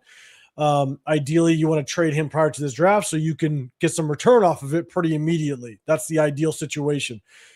But then if after the draft you don't do anything, then you're basically waiting for, it's like the Jacoby Myers situation last year. When Jacoby Myers requested a trade a week before the first game, I knew it wasn't going to happen because everybody was already excited for their first game. They got their rosters intact. They're prepared. Now they're gearing up for the first game. The only way we were going to get some decent draft capital at that point is if you traded Jacoby Myers at the trade deadline where there's a player that had an injury, or I'm sorry, there's a team that had an injury and they're kind of working on a playoff run, or they're going to work on a potential Super Bowl run and someone got injured and now they need a player. Jacoby Myers is good enough to be able to warrant enough draft capital to make it work it. And shout to John Spytek, he got a 4th and a 6th. When a lot of us were like, maybe we'll get a 4th, or a 5th, he got a 4th and a 6th. So shout out to John Spytek for making that work, even though I didn't want Jacoby to leave. But right now, you either going to get rid of him prior to the draft, preferably the next couple days prior to that guaranteed money, or after the draft, you're going to have just nothing but rumors going up to the trade deadline. Yeah. Because let's be realistic. If we go ahead and draft Fernando Mendoza, which we're not, but if we draft Fernando Mendoza, then we're not going to be good record-wise. We're rebuilding. We're going to be creeping towards the trade deadline, and we might have 2 wins. Everybody's going to be saying, trade Maxx Crosby. Trade him. Get the draft capital for next year. We're not good. We're not winning. So you might as well just get the draft capital. And imagine if he has that same type of production that he's had in the past. What happens if he gets injured? He re-injures that knee. What happens if we're 3 wins and he's got 2.5 sacks, 3 sacks? Here comes all the talk of trading Maxx Crosby. Like, the drama is just going to sit. It's going to sit in the locker room. If Maxx Crosby didn't want to be here in the first place, I'm willing to take a 1st and a 2nd and run at this point. Give me a 1st. I'd love the 1st this year. I'd love a second, 1st next year. But if it's a 1st this year and a 2nd next year, at this point, I don't think the rumors are going to start about trading Maxx Crosby. So take it and run, and I'd be good with that. If we could get a player, a starting caliber player out of that as well, I'd take that as well. But right now, I'd be cool with the 1st this year and a 2nd next year and roll with it. And I only say that because we're going to trade back and get an additional 1st this year. But that's what I would go with. I just think I think the rumors and the talks of trading Maxx Crosby is not going to stop at this point. And it's just going to be a massive distraction, unfortunately. Rude Dog Raider, what's going on, man? You're saying after free agency and Max coming back, what else do we need? Receiver, right tackle, nose tackle, Fernando, and Clint clicks offense early. If Fernando starts, would y'all change your mindset during midseason? Are you saying change our mindset on Mendoza, or are you thinking, I think maybe that's 2 questions into one. No. We need a receiver. We need a true number 1. We maybe need a right tackle, and we do need a nose tackle. Would I change my mindset on Mendoza? I just, if we draft Mendoza, I just hope he does well. He has to. Major question marks. Yeah, he has to be what everyone thinks he is. Like everyone comparing him to Peyton Manning, he needs to be that. Yeah, he needs to be that. And I'm comparing Mendoza at number 1 overall, or potentially, 2 additional first-round draft picks. Like that's what I'm comparing it to. And so, but if Mendoza does do well, then he proved me wrong that the question marks that I had, him and Clinton Kubiak were able to ball out and do it. And so, Severe, real quick, what needs do you think we got left? Nose tackle, wide receiver 1, definitely. Safety, I think we need to upgrade at safety. Some more competition along the offensive line. And just in terms of Mendoza, I mean, if he's Peyton Manning went 2-14 as a rookie and threw 29 interceptions. So like okay, I think then he went 14. I think he went 14-2 the next year, or 12-4 the next year. 12-4 the next year. But but not like Mendoza. He better be generational. What these people talking about him? While y'all talking about him, he better come in the league serving. I don't want to hear no excuses about him being. Y'all talking like he Joe Burrow, like he Peyton Manning, and other people say he Josh Allen. Somebody said he Mahomes. You better come in the league serving immediately.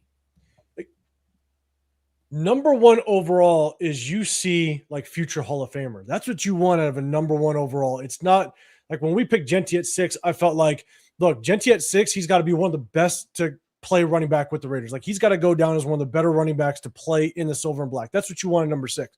Number 1 overall, you're hoping Hall of Famer. So, Chris, man, real quick, what do you think our top needs are kind of right now after the first wave of free agency? Yeah, definitely wide receiver 1. I mean, I still need a guard. You know, I really need a guard. Ideally, I need a tackle. Definitely need a nose tackle.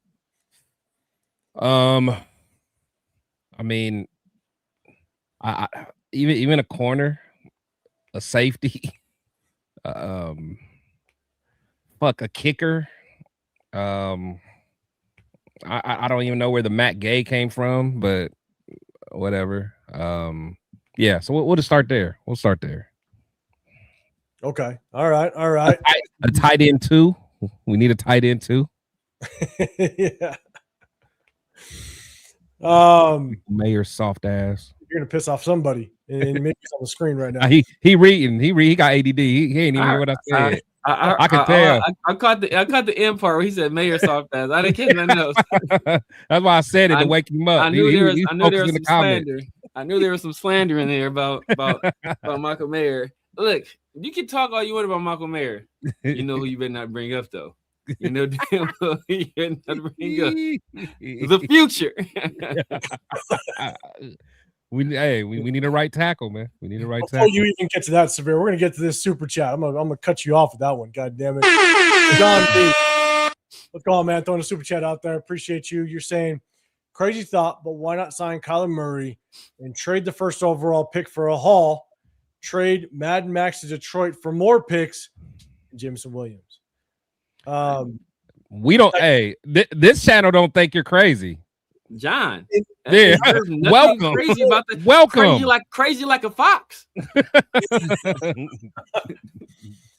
And I'm not a big Kyler Murray fan, but if you did something like that, knowing that you're going to kind of move on from Kyler Murray, or maybe address the quarterback position in the later, like again, if we went number 1, you guys know who I like, but if you addressed it just later in the draft with a project, or focus on next year and get your guy, but now you have a shit ton of draft capital, man, I'm not mad at it. Chris, what's your full thoughts on that? Oh, everyone know that's kind of where I'm at. Man, I mean, for me, it's just all about the price. You know, me and Rundown was talking about it earlier. You know, do I think Kyler is like super spectacular? You know, I think he definitely has the potential to be, but you know, with his work ethic or whatever. But the point is, if you're going to have a bridge quarterback playing that position for the vet minimum, that gives you some flexibility to be able to trade out that first pick and have another first round pick in the next year's draft where you're going to have a way better selection, because we're not going to be a good team this year, guys. I don't know how else to tell you. All you have to do is look at the schedule. We play the NFC West and the AFC West is, so we're playing the 2 hardest divisions probably in all of football. And plus we're playing the the Bills, and another tough team. So anyway, I really think we're going to get 11 losses. So we're going to be right in the thick of things for the draft next year, and then we can go get potentially, a Jeremiah Smith and a quarterback. And again, I'm not sure how bad we'll be, but just think about that. Plus the other draft picks that we're going to get. I mean, people are just so stuck on, I don't want Kyler. I mean, I get it. He's not, something to get super excited about, but for the vet minimum, why not? Why not for the vet minimum? I don't understand why people think it's so crazy. Yeah. Time real quick. Was it Kaiwa? I don't know how to pronounce your name. Go ahead, grab a napkin and go ahead, dab that little bit off the side of your face, man. You didn't clean up quite good enough, brother. You didn't quite clean up quite good enough. Go ahead, dab that out. And yeah, go back there, bro. That's probably a better spot for you. Go replace those knee pads. Anyway, to my man's comment, but I think that's a win-win situation. Look, if you bring in Kyler, and Chris was saying this earlier, and he's spectacular, well, then you have a potential quarterback, and you got a guy that we know he's a former number one overall pick. Yeah. You have a guy that could be your franchise quarterback. Great. If you bring in Kyler and he stinks, you have a high pick in one of the best quarterback classes we've ever seen. Great. It's a win-win situation. And then that allows you the ability to trade back this year, acquire more talent for guess what? The quarterback you're going to draft next year. Or for the quarterback that you just signed to a vet minimum deal, and that could potentially be your quarterback for the future. It's all sides are winning. Right. Only people that don't want that are people who just have their mind wrapped around Mendoza being Peyton Manning, which he's not. Mendoza in the last 5 or so draft classes, Mendoza is one of the worst quarterback prospects in all of those draft classes. You guys let the media are hyping you guys up on him being so great because he's literally, according to the media, the only guy in this class.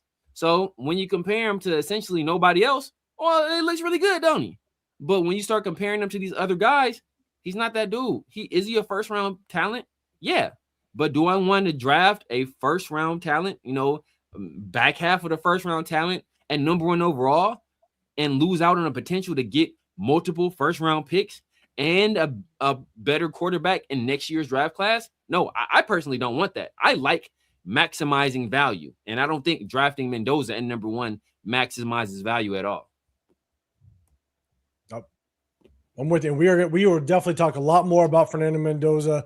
And again, when you come on here and we give you our takes, it's not about just, we don't like him and leave it at that. We will explain it.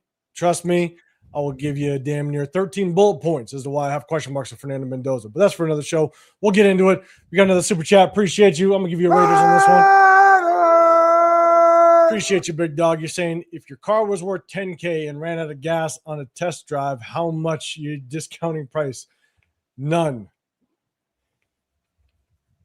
I see what you're saying, but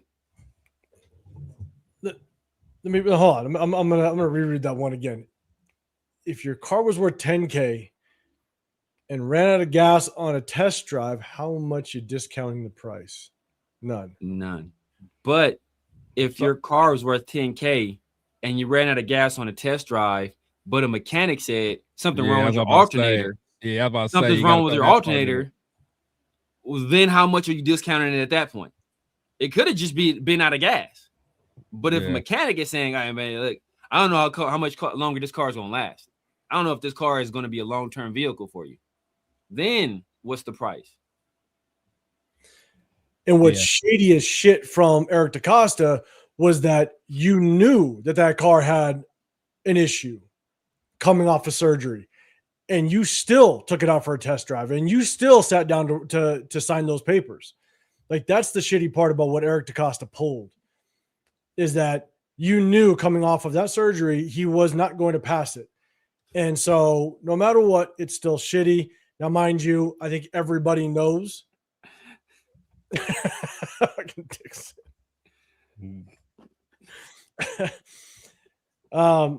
But I think all the reports have come out that everybody that was in negotiation talks knew what the issue was. They knew that his medical was good. He wasn't going to pass anyway. So everybody was entering talks knowing that. That's where it falls in line with Eric DeCosta. You just saw Trey Hendrick's number go down and you flipped the script and you screwed us. You lying rat bastard. But Silver Stunner, appreciate the super chat. That's big time. You know, have we talked about your boy Meredith coming back? Have we not? I was about to say, I don't think we did, but man, don't be crack open the code. I was about to say, you might as well crack open the code, man. This ain't time to crack open the code, nothing. A cold can of whip ass. Hey, look, I was telling Leo yesterday, and I think I know I might send it in our chat. I'm gonna tell you right now, man. If we did not bring back Jordan Meredith, at least bring him in the building for competition, knowing what he did in 2024. That's but we'll this goddamn I was say, if we didn't bring back Meredith after we tendered Will Putnam, 805 was gonna crash up. 805, he lives a stone throw away from the Raiders facility. He's gonna be at the facility. He was gonna be hunting down Spy Tech. He's gonna fly to Miami to talk to Brady personally. Like, I'll be sitting on at that gate, that entrance gate. That's what I'd be doing. God damn it. So okay, all right, let's do this. We kind of talked about that a little bit. Let's see. I want to make sure Myra's like, no Kyler at all. But with the scenario, I'm not a big Kyler fan, but I wouldn't be mad at it. I wouldn't be mad at it with the scenario, the trade backs, and more draft capital. Because I'm not a big Kyler fan either. So, okay. I'm going to set this thing up. If you guys have, if you guys look at the chat, if you have anything you want me to bring up, make sure I don't have anything else. I don't want to miss anything. So, but it's giveaway time. So for you guys that weren't in the chat, what we did since the last game hit, we've done a start 'em, bench 'em, cut 'em. Just give an opportunity to for people to do get up into a giveaway if they guessed a certain player right. We promise you guys on March 11th, day one of free agency, we're going to hit you guys with that giveaway winner, and we're going to rock out. And we're going to do it right now. We're going to do more of it throughout the offseason, so definitely tap in, hit that sub button, to get included in the chat, and you give yourself that opportunity. So let me pull this thing up, and we're going to have a little bit of fun. Okay. I'm not going to lie. This wasn't easy trying to put all this shit together because with the multiple entries and all that stuff, it was it got real interesting. So all you guys that got you want to go through the instructions again, because we have a lot of new people that's been tuning in lately, so people don't know what's going on. Okay. So what we did was basically we play a game, start 'em, bench 'em, cut 'em. Typically 3 players will pop up. There's a letter in front of each player, and then you just kind of give us who you would start, who you'd bench, who you'd cut. But a little twist that we did this year is that I would leave the middle player out, and it gave you an opportunity to guess who that third player was that was kind of in the same skill set of the other 2 players. And for the most part, I did pretty good. I got yelled at one, but whatever. That's neither here nor there. But if you guessed them right, then you got entered into the giveaway. And look, we're going to do more. We're going to do more, so definitely tap in with us. We have a little bit of fun, just our way of giving back, showing our appreciation to all the people that subscribe, the super chats, the members, all that stuff. We definitely want to give back a little bit. So that was kind of the rundown. Did I miss anything? No, I think you're good. Good? Okay. So I'm going to try to zoom in as much as I can. So I don't know if I can. I'm going to try to zoom in as much as I can so you guys can see it. I know it's going to be hard to see. I apologize, but we got to do it in this vertical because when we break down game film, we do it in the vertical. So what I'm going to do is I'm going to click the spin button. We got a bunch. Actually, hold on. My bad. Before we do that, let me just confirm one thing. Hold on. Shout out to everybody that participated. Shout out to everybody that rocked with us. Just to kind of give you an idea of who is entered in. I'm going to share the screen. Again, we're going to do it again. So definitely rock out with us in the future. I'm going to zoom in. So here's everybody that was basically all those smart people. All those smart people. So on the left, man, Jeff, you had 4 entries. You got 4 of them right. You got Elikim, you got Bart, Cheeto, ×2, Myra, Dominique, Sherry, Show Deuces. Jason, you had 4 as well. Rick L, LS, Anthony Estrada, Fu Chris, Raider Mike Panda, Isaiah, Jason Marshall times 2. JD's Raiders had 4. DJ, you up in here. Jay, you up in here as well. If everybody can see it. TK, SoCal, Night Sims, Cool Kev, L11, M Easy, MG's Raiders, my opinion, you got 2. Omega LX, you got 2. Rebel, you up in here. Tatty, the 805 Raider, got up in here. Geomex, DK, Dre for show, Raider Hawaii, Jason A, C Gabe, and Pillaging for fun. That's everybody that got in. Some people appreciate y'all. Facts. So, and all you had to do is participate. That's all you had to do. I guess nobody.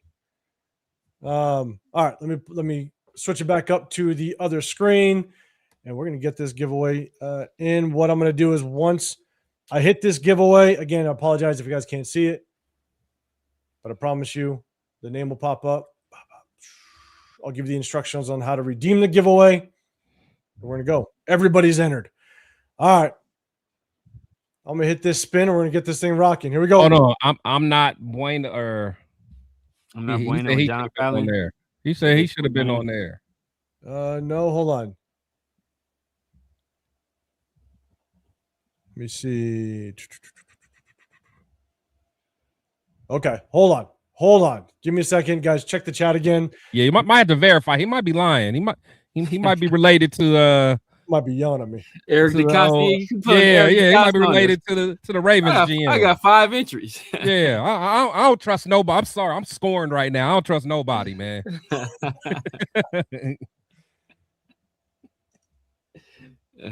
I'm checking. Hold on. Now our chat is our chat has ethics and morals. Besides that the quiet guy that just left. Yeah. Said he was blocking this after he said he was already leaving. I know. Blocked. I'm leaving. No. Okay, no, John, you're in here. You got 1. Bueno, you have 1.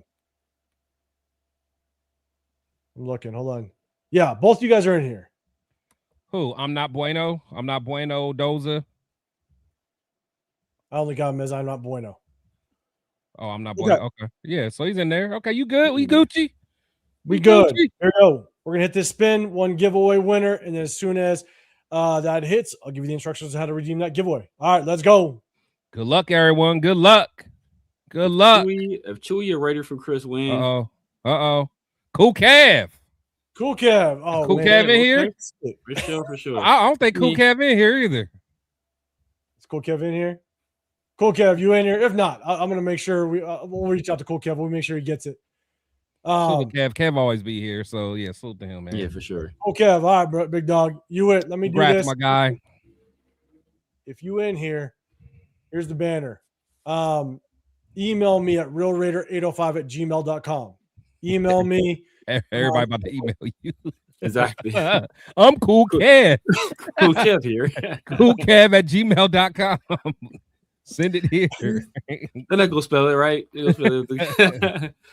Cool with the C. Raider805@gmail.com, and I'll let you know how to redeem the giveaway. So let me know. All right, let me go ahead and go back up to the big screen. Appreciate everybody. And we're going to keep doing it. Cool Kev, hit him up. Let him know. 100%. Okay. So we're going to end this thing off a little bit. We talked about the drama. All right, we kind of got through that. And I apologize if I missed any comments or anything like that previously. You guys are flying. Appreciate everybody that's in here. Do us a massive favor. Double tap the screen, but also hit up Chris, Protect the Show podcast, as well as The Severe Raider. I'm 805 Raider, Real Talk Raider Nation. We meet you guys on Wednesdays as well as Sundays. We're going to break down some game film of these draft prospects leading up to the draft. We'll break down Fernando Mendoza, Ty Simpson, some of the interior defensive linemen. Now that the first run of free agency has gone, we now know what we're most likely going to target, and we'll have a little bit of fun with it. So we appreciate everybody rocking. Okay, let's do this. We talked about what is left through free agency, some of the names that are out there. So chat, let us know what names are still out there that you would want us to potentially prioritize. We're going to go through some of the names right now, but to hit that hashtag Raiders, let us know what you would want to go after with the remaining names. And so I'm going to bring this up. What position should we look at first that are left out there? I know, man, we got Jalen Naylor. We could bring another receiver. There would have been some nice ones at 14. Don't worry, Chris. We still have 36. We got 36. So we still could address offensive line. We only brought in one. We brought in just Tyler Linderbaum, but we didn't potentially bring in like some backup, some competition pieces. And so let's take a look at the linemen first. Leo want to take a look at some linemen. He threw it out there. So I'm going to go to all linemen because it's going to filter to the top ones that are left. Yeah. No, there is one interesting name out there that I would really like for us to get. It is called first round pick. His name. If we can get that. John, we'll look at D tackle next for you, big dog. Yeah, I mean, I'm telling you, I think that number 14 pick is going to hunt our team. Man, every time we doing the mock draft, I'm gonna be looking at who get drafted at 14. I'm gonna be pissed. I'm gonna be pissed. Look, I was looking at mock drafts. There's a mock draft where Kenyon Sadiq fell. I was like, bro, Chris gotta be quick. Hey, the moon. Let's go. You're the mayor for Kenyon Sadiq. Let's go. Okay. We don't need another receiver. We don't need another receiver. Man, play Brock as a power slot receiver. Kenyon Sadiq at inline tight end. Oh man, look. It would be nasty. That's for damn sure. Okay, chat. Let us know. Is there an offensive lineman out there we still could bring in again? Doesn't necessarily have to be a starter. Maybe a competition piece. Maybe an old vet. We did get rid of Alice Kappa, thank God. But do we want to bring in an older vet to kind of help out maybe some of the younger guys that we bring in? We still have. Just a reminder, right? JPJ, he's a second-year guy. Going to be a third-year guy. My bad. Third-year guy. But you got, I'm only going to name one of them, Caleb Rogers. I don't know if I want to name the other one because then we'll get somebody riled up. Don't get them started. Two second-year guys on here. Don't get Brandon Parker started. Disrespect, man. Slander needs to stop. The slander needs to stop. Tyler Linderbaum's going to be up in here. We might get a guard, maybe even a right tackle. Who knows what's going to happen with DJ Glaze? So is there a veteran, maybe offensive line we want to bring in here to kind of be an extra coach in that offensive line room, as well as someone on that offensive line to help out the youngsters? So let me know. Chris, I'll throw it to you first. Any offensive linemen that kind of pop out to you? We got Juwan Taylor at the top, right tackle, coming from Kansas City. Taylor Decker, Joe Benito, the guard from Joe Antonio. Man, dude is 85 years old. I know. I would Taylor. Wyatt Taylor when he's healthy, pretty solid. I don't know what happened to Becton, man. I thought he was gonna be all right this past year. He couldn't get it together. The one thing that people were concerned of him last year was the fact that obviously when he was with the Jets, it just didn't work out. And they said a lot of it was work ethic. And so does the work ethic drop? That was a big concern for a lot of people. So who knows? That could have been it. Ooh.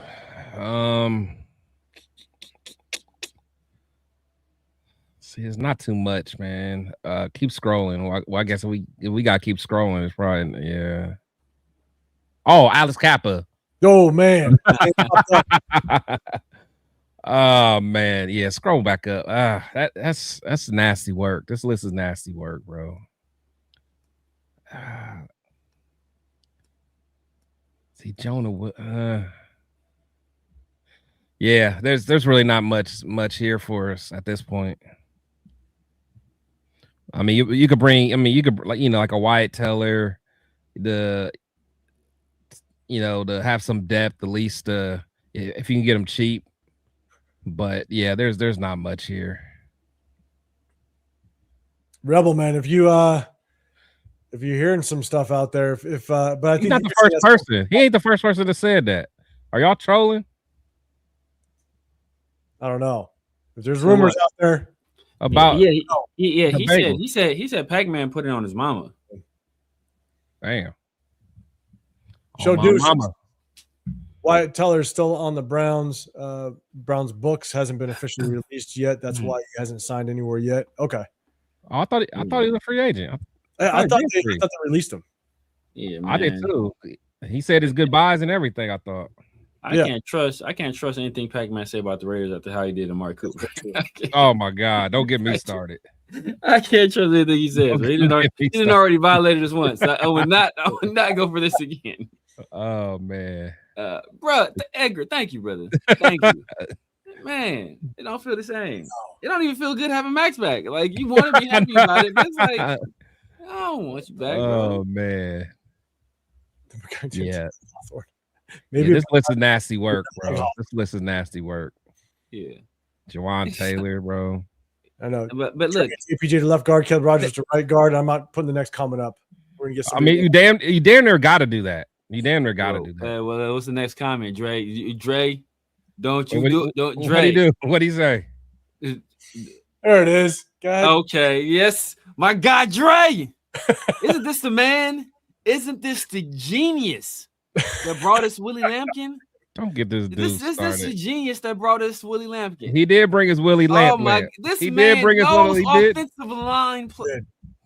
He did bring his Willie Lamp. I'll always give Dre that. I liked Elgin Jenkins when he was coming out. I mean, I don't know why they have Lloyd Cushenberry listed at center. For when I remember, yeah, I saw that too. He was a guard. He's out of LSU. I liked him. Matter of fact, like 2 cycles ago, I wanted to sign him. I think that's when we ended up. That was signing Andre James. Cody White. Was that the White? I think we brought in. No, yeah, that's when Telesco gave Andre James like an extension. Oh, okay. And yeah, I think we brought in like Whitehair and we brought in Meredith because Cushenberry signed Meredith, like a fat deal with the Titans. Yeah, and that's the dude I wanted us to bring in. I like him. I think he's been hurt lately, but that's the name. And I'll put him right back at guard. Right back at guard. Let him compete on either side, whatever side you want him to compete on. And then I don't know if Rasheed Walker has signed anywhere yet. Is he on here? He's a tackle. All from Green Bay. Oh, he's probably the best right tackle on the market. Yeah, he should be towards the top. Right? Hold on, my boy Van Roten back out there. Van Roten is. Well, I thought my boy Van Roten, man. Your boy Andres Peters there too. Yeah, right there.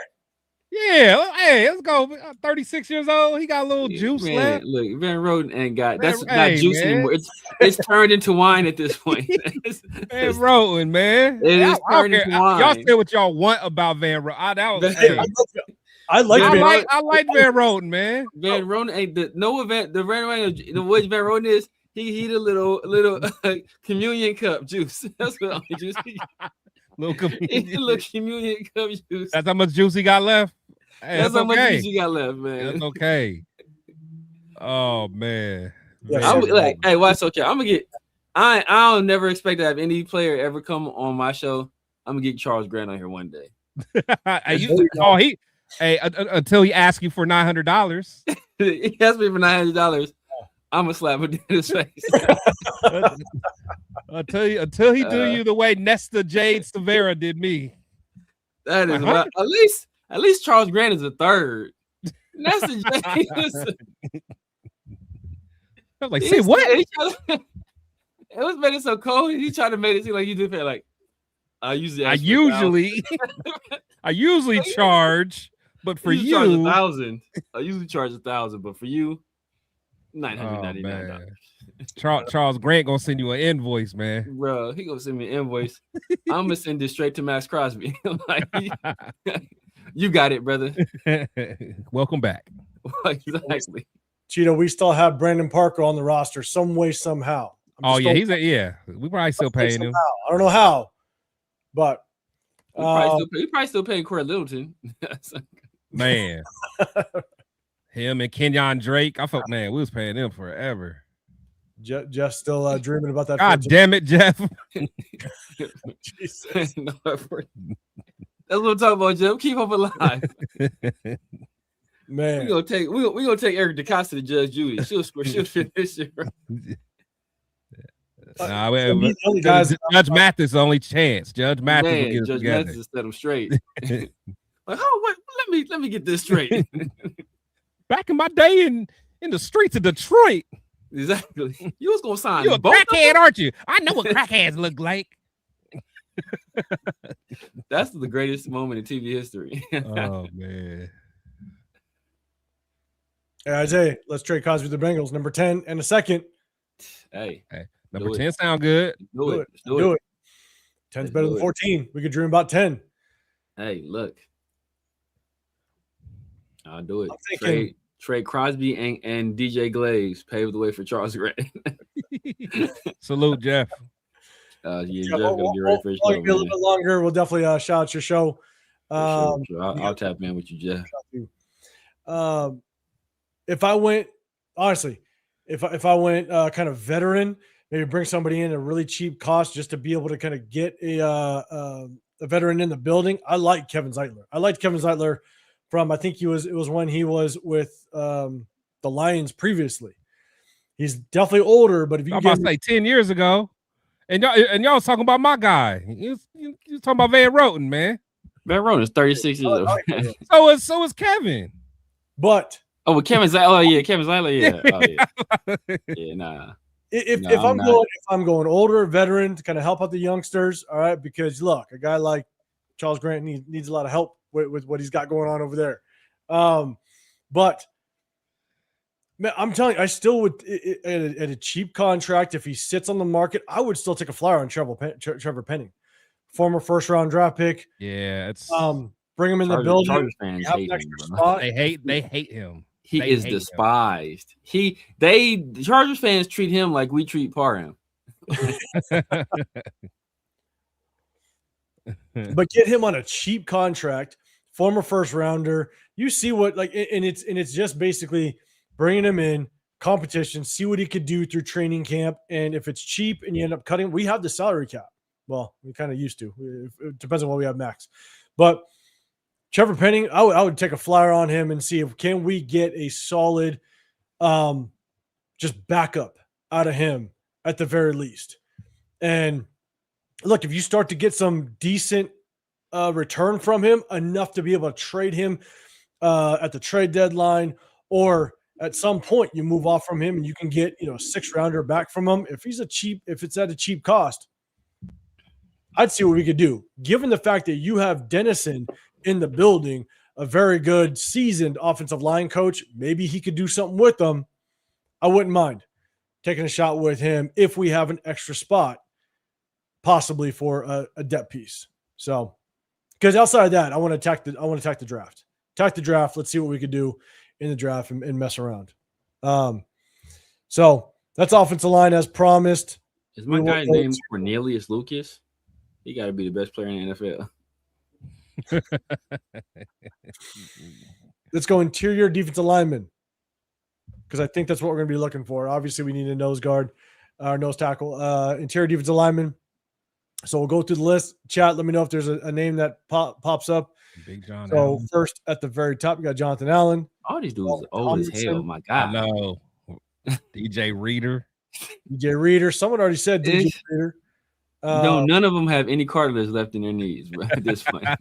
But a true nose can play for a minute though. For a minute. He already ain't gonna get that many snaps for real. Exactly. Not fact. The true. Yeah. So I don't know who it was. Someone already said kind of DJ Reader. Yeah. Van Roten close to collecting AARP. Hey man, let him live, man. Let him live. Tell me you got some juice. You said Penny signed with the Bolts?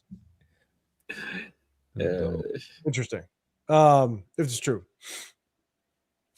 Chris trying to throw Van Roten in the refrigerator and put him back in the offensive line. So we got some juice. Hey, let's go. Hey, there was a few Giants games I watched last year. Like some old batteries. Yeah. Put them in the refrigerator. Have the freezer. Get a little more juice, man. Put them in the freezer for a little while. Put them back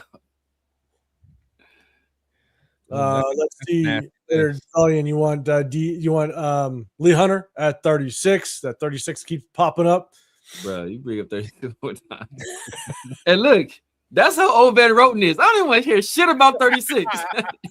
I don't want to hear a motherfucking thing about nothing 36 at all. John found, okay, you're all about DJ Reader. Okay. Hey, Omega, don't be coming up here talking about John Jenkins like that. Hey. John Jenkins, somebody's boy over here. Big Jink, man. Big Jink. Is he available? Hold on. Okay. Is there anybody under 30? Oh, yeah. Mario Edwards still in the Shelby Harris. Hey. Shelby Harris. Back home. Man, Billings. Hey, I like Billings. Okay, fine. Bro. We finally got somebody under 30. Okay. Hey, I like Billings. Andrew Billings was nice. That's what I'm saying. I like Billings. Andrew Billings was the best D tackle we signed that year. He was still way better than Bilal Nichols we got. Oh, way better. Way better. We let him go after 1 year too, didn't we? Yeah, we let him go. Yeah, I liked Billings. So let's see. You got. I mean. Oh, but I think Benito Jones is cool. I think that's who was whipping our ass one game when we played Miami 1 year. Hey, I'm not even familiar with him. Benito Jones whooping our ass a lot of games. So I don't know. True. That is very true. That is very true. We got old boy Jeremy Tillery back out there. Jahad Ward is still in the league. So many former Raiders just available now. It's still in the league, bro. Look, these are Reggie McKenzie. Reggie McKenzie was cold. He's all right. All these dudes still in the league. Look, Reggie McKenzie had us with Danico. Well, he got into Danico, right? Was he Danico? Yeah. He got Danico. He had Shelby Harris. Yeah. Jahad Ward still in the league. Mario Edwards. All these dudes still in the league. But they just wasn't. Meanwhile, Damon Arnett in jail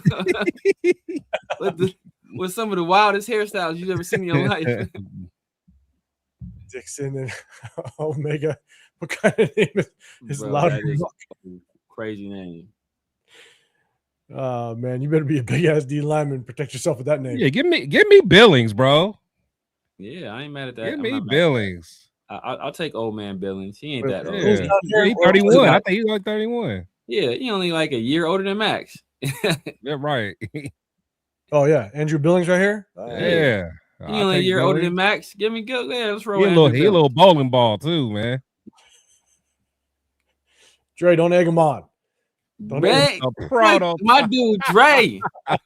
Dre the MVP, bro. Oh, hey, not the proto. I'm finna fix the next giveaway, Dre. You winning that thing, bro. Not the proto. You hang in there, Dre. I'm my IT people on it today. Oh man, he wildin'. The prototype is crazy. Over to D lineman. Let's take a look at receivers real quick. I think someone mentioned linebackers. I don't know if we're going to bring any more linebackers in. We got two guys. We got enough of them. Chris is banking on us bringing back Devin White. hey, we all right. We all right with linebackers. Carry on. 2 roster spots left. Yeah, carry on. We are at linebacker. Hey, once we get rid of Tommy Eichenberg, we got one more spot. And here comes Coach. You're gonna be here. He's gonna pop up. Yeah. Let's go quarterbacks first, actually, because obviously we just talked about Kyler Murray. You got Kyler Murray, Kirk Cousins, Aaron Rodgers, Russell Wilson. Joe Flacco's down there. Someone mentioned his name. Carson Wentz. I heard the Jets are like basically locked in on Wentz as backup to Geno. They're gonna get rid of Justin Fields. Really? Yeah, they're gonna get rid of Justin Fields. Like, they should. So real quick, hold on. Let me see. Raider Development receivers can wait till next year. Yeah, but right now you could probably just bring in some pieces as depth. Oh, we still need you know what I'm saying? And so you could definitely prioritize the receiver position, but I still think we have enough room to bring in some depth. Raider scholarships don't end. Brandon Faison. Man. Yeah, man. The Sam Williams is the ultimate scholarship. That was the guy. Yeah. Omega, we'll look at free safeties. I got you. Let's see. Big John, Raiders need linebackers. I just think we'll draft linebackers at this point. We might bring in some low names, guys that just don't get picked up, and you just kind of bring them in to see what they could do. So, but we're gonna bring back alopecia.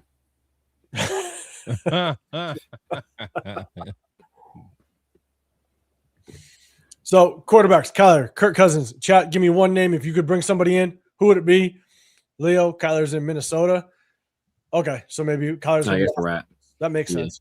Oh, he's there now. He visiting or something. Yeah, they're not letting him get out the building. Yeah. They got the little gate at all the doors. You can't leave it till you sign. That should be enough. Got the little plastic over the doorknob. That's old. So I don't even. Do they even still do that? That's little plastic over the doorknob. The child-proof doorknobs. The day that I could get rid of all the child-proof stuff around the house was an amazing day. I'm not gonna lie. They got the little plastic cover over sockets. Yeah. No tablet. You can't plug your tablet in either.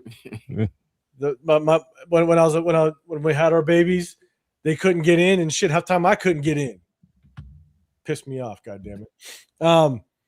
So, chat, give us one quarterback if you'd want to bring somebody in. You got Kirk Cousins, Aaron Rodgers, Russell Wilson, Zach Wilson. You got Joe Flacco out there. You got Jimmy G out there. Trey Lance, Carson Wentz. Again, if Carson Wentz, I think, Silver, you said that he might be going to the Jets. You heard the Jets were really interested in bringing him in. Hendon Hooker is out there. People thought Hendon Hooker was about to be him. Yeah. I like Hendon Hooker's potential, but he can't get on the field for the Jets.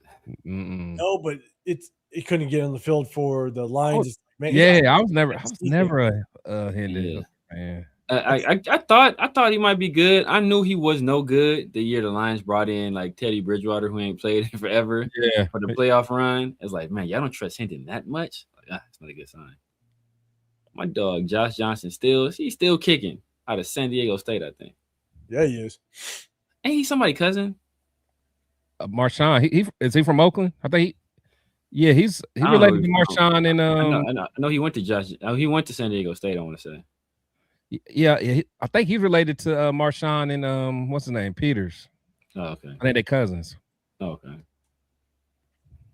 Omega. For sure. We're not doing that. Cobain, you're saying draft a quarterback later rounds, might happen. Mike, you're saying trade for Mac Jones, Brian Thomas Jr. all day. We'll definitely talk about that in a later show. That's all. Yeah, it could be an option. And Kelly, by the way, you're saying it twice. Jordan Tyson at 36. One, he could be long gone. 36. Brian Thomas Jr. at 36. That's the only thing I'll be cool with that at 36. But now you're just trolling Severe at 36. If Jack Best is a second round pick, people don't want to give up a second round pick for Brian Thomas Jr. We'll be defending Jack Best. Like, man, he could be good. So, all right, Chris, I'll throw it to you first. Any quarterback that you'd bring in as a veteran, a flyer, any guys on this list? Yeah, I mean, I know the chat, gonna cook me, but hey, give me Kyler. But we'll say Kyler's probably off the table. Who? I mean, do I want to try? I guess I have to. I guess I will have to try to believe in Kubiak. Can Kubiak untap Zach Wilson? Someone that we at least know has some. I mean, he's not good, but I didn't think Sam Darnold was good either. Yeah. Can he untap Zach Wilson, who's athletic, has a live arm? He's just an idiot. Yeah. Maybe. I don't know. But then again, he wouldn't be a good, probably not good in the locker room. Flacco. Nah. Yeah, none of those guys really interest me, to be honest. So, Show Deuces didn't Kurt run offense in Washington. It was Minnesota. If you're referencing him with Clint Kubiak, so it was in Minnesota. We could talk about Derek Carr in a later show. Bart, Zach Wilson, or Kirk Cousins. Okay. And yet you got Flacco. Gregor seems to bring my grandmother. She's younger. Let's see. Raider, Zach, you don't want Kyler to rub off of Mendoza, or Mendoza only going to be on that PS5 all day? Maybe. You might be right. Mendoza might want that. Rubbed off. Jesus Christ. The jokes make themselves. Okay, God damn it, Severe. Do you like a quarterback? Of those names, man, I mean Kirk Cousins. If it depends on what route you want to go. If you want to go the veteran route, a guy to potentially not even necessarily be a mentor for Mendoza, but to kind of like lead by example. He can kind of watch how he works and see his habits. Then Kirk Cousins is the obvious answer. He has a history with Clint Kubiak. The person I'm looking at that interests me, and people are not going to like it, not going to like it at all, Trey Lance. I'm looking at Trey Lance. He was with Shanahan. He was with Shanahan in San Francisco. He's been in that system. Then he went to the Cowboys. Then I think he's with the Chargers this past year under Harbaugh, another guy that's like runs a tight ship, good program. Still he's only 26 years old still, but he's only 26-year-old still. So I think he's still young enough to where he can be a guy that's an asset on your team. Is he going to be like a plus starter? No, but I think if you're going to draft a quarterback, he's going to be a guy I think he could be a valuable backup. And he's also going to be a guy that's going to be there to push him. Is he going to be like his mentor and help him? I think him going through the experience that he had, I think he will help the young guy. But I think at the same time, I think he's going to want to push the guy for playing time as well. So I think you kind of get the best of both worlds right there.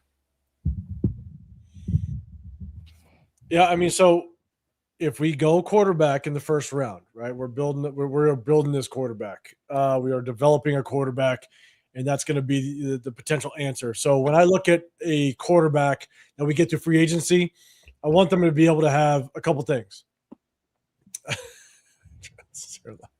I want a quarterback to be a veteran. I need someone that's going to be able to teach the rookie, right? So someone that's going to be able to come in, teach the rookie, understand, and have enough years in this game in the NFL to be able to be that coach on the sideline. That's one of the most important aspects of a backup veteran quarterback is that you can understand what's going on in the field, understand what's going on in the film room, and relay that properly to that young quarterback. Let him know in this type of situation, this is the type of coverage, this is the way they drop, this is where the safeties move. If you can do that, you are being a massive benefit to a young quarterback. And so got to be a veteran, got to be smart, got to be willing to understand your role and say, I'm a backup. I'm going to do my best to minimize the turnovers, try to basically let the defense kind of win games, and I'll be able to basically take that step down when it's time, and I'm cool with it, and now I'm helping the development of your next quarterback. So with that being said, I don't want to break the bank either, but would I be cool with Kirk Cousins? I'd be cool with him. I just hope you don't pay. You just don't break the bank for him. And with Maxx Crosby coming back, you really can't. If for the guys that kind of hit that criteria, I do like Joe Flacco. Come in, be the veteran. He knows his role, and he can teach the next guy. He's obviously been around the block at 41 years old. I wouldn't mind Carson Wentz either in that role. Develop the next guy. He's 32 years old. I'm pretty sure he knows he's a backup role moving forward. And so would not mind if Carson Wentz comes in here to teach the next guy. Because, again, we're not going to win football games. I'm okay if we win 4 games next year. That means that we have a good draft pick next year. So if Carson Wentz comes in, expectations are very, very low. Help develop the next guy. Those are the only 2 guys are the only guys that I think on this list I'd probably take a flyer on. When it comes to development and competition, Severe, your thoughts on like a Trey Lance? Yeah, maybe. I just don't know if we go Mendoza. I just don't know if Trey Lance is the guy to help mentor a Mendoza. And Aiden O'Connell's not the guy either. So that's why if we go Mendoza, not sure if I'd pull the trigger on that. But as a project, Trey Lance would be a really good fit and idea with Clint Kubiak. That's where I would definitely agree. Is a developmental piece. Okay, real quick. We'll look at running backs because we need a second one. We might get in the draft. Any running backs that jump out to you? Chris, thoughts? I'll kind of go down the list real quick. Joe Mixon, Najee coming off the bad injury. Austin Eckler, Antonio Gibson, Nick Chubb actually had a healthy year last year, which is pretty good. Kareem Hunt. Jerome Ford, Kareem Hunt. Anybody pop out to you, Chris? I actually like Kareem Hunt. No, I ain't gonna lie, but I know with his domestic stuff, we probably never give him a shot. Damn, what happened to Miles Sanders? I feel like Miles Sanders was all right a couple years ago. He was cool with the Eagles. He got injured. He was cool with the Eagles, and then once they got the Eagle system, he kind of fell off. Keep scrolling. AJ Dillon, the quad father, Jeremy McNichols, Rashad White's still out there. Rashad White is cool. Yeah, Brian Robinson too. Keep scrolling. Let's see this. Zamir. Zamir. Chat, let us know if there's a running back you guys would want to bring in. Ooh. Get the Ravens running back. I don't want nothing from the Ravens, period. Besides pick 14. Exactly. That's that 14th pick, man. Oh, man. Draft a running back? I would definitely draft a running back. I'm with you. Oh, yeah, we got to. AJ Dillon, but he's laughing. Okay. Yeah. Probably Rashad White, honestly. Oh, he's talking about Keaton Mitchell. From the Ravens. Oh, yeah. Pace guy. Yeah. They cut him, right? Or they didn't tender something like that. Either cut him or they didn't tender him. He might have got. If he's available, I mean, he's definitely a change of pace guy. Yeah. If you want that true speedster. Go down a little bit more. He's injury prone. I think he kind of ran short a little bit with the Ravens because he got injured. I think. Throw him on his physical.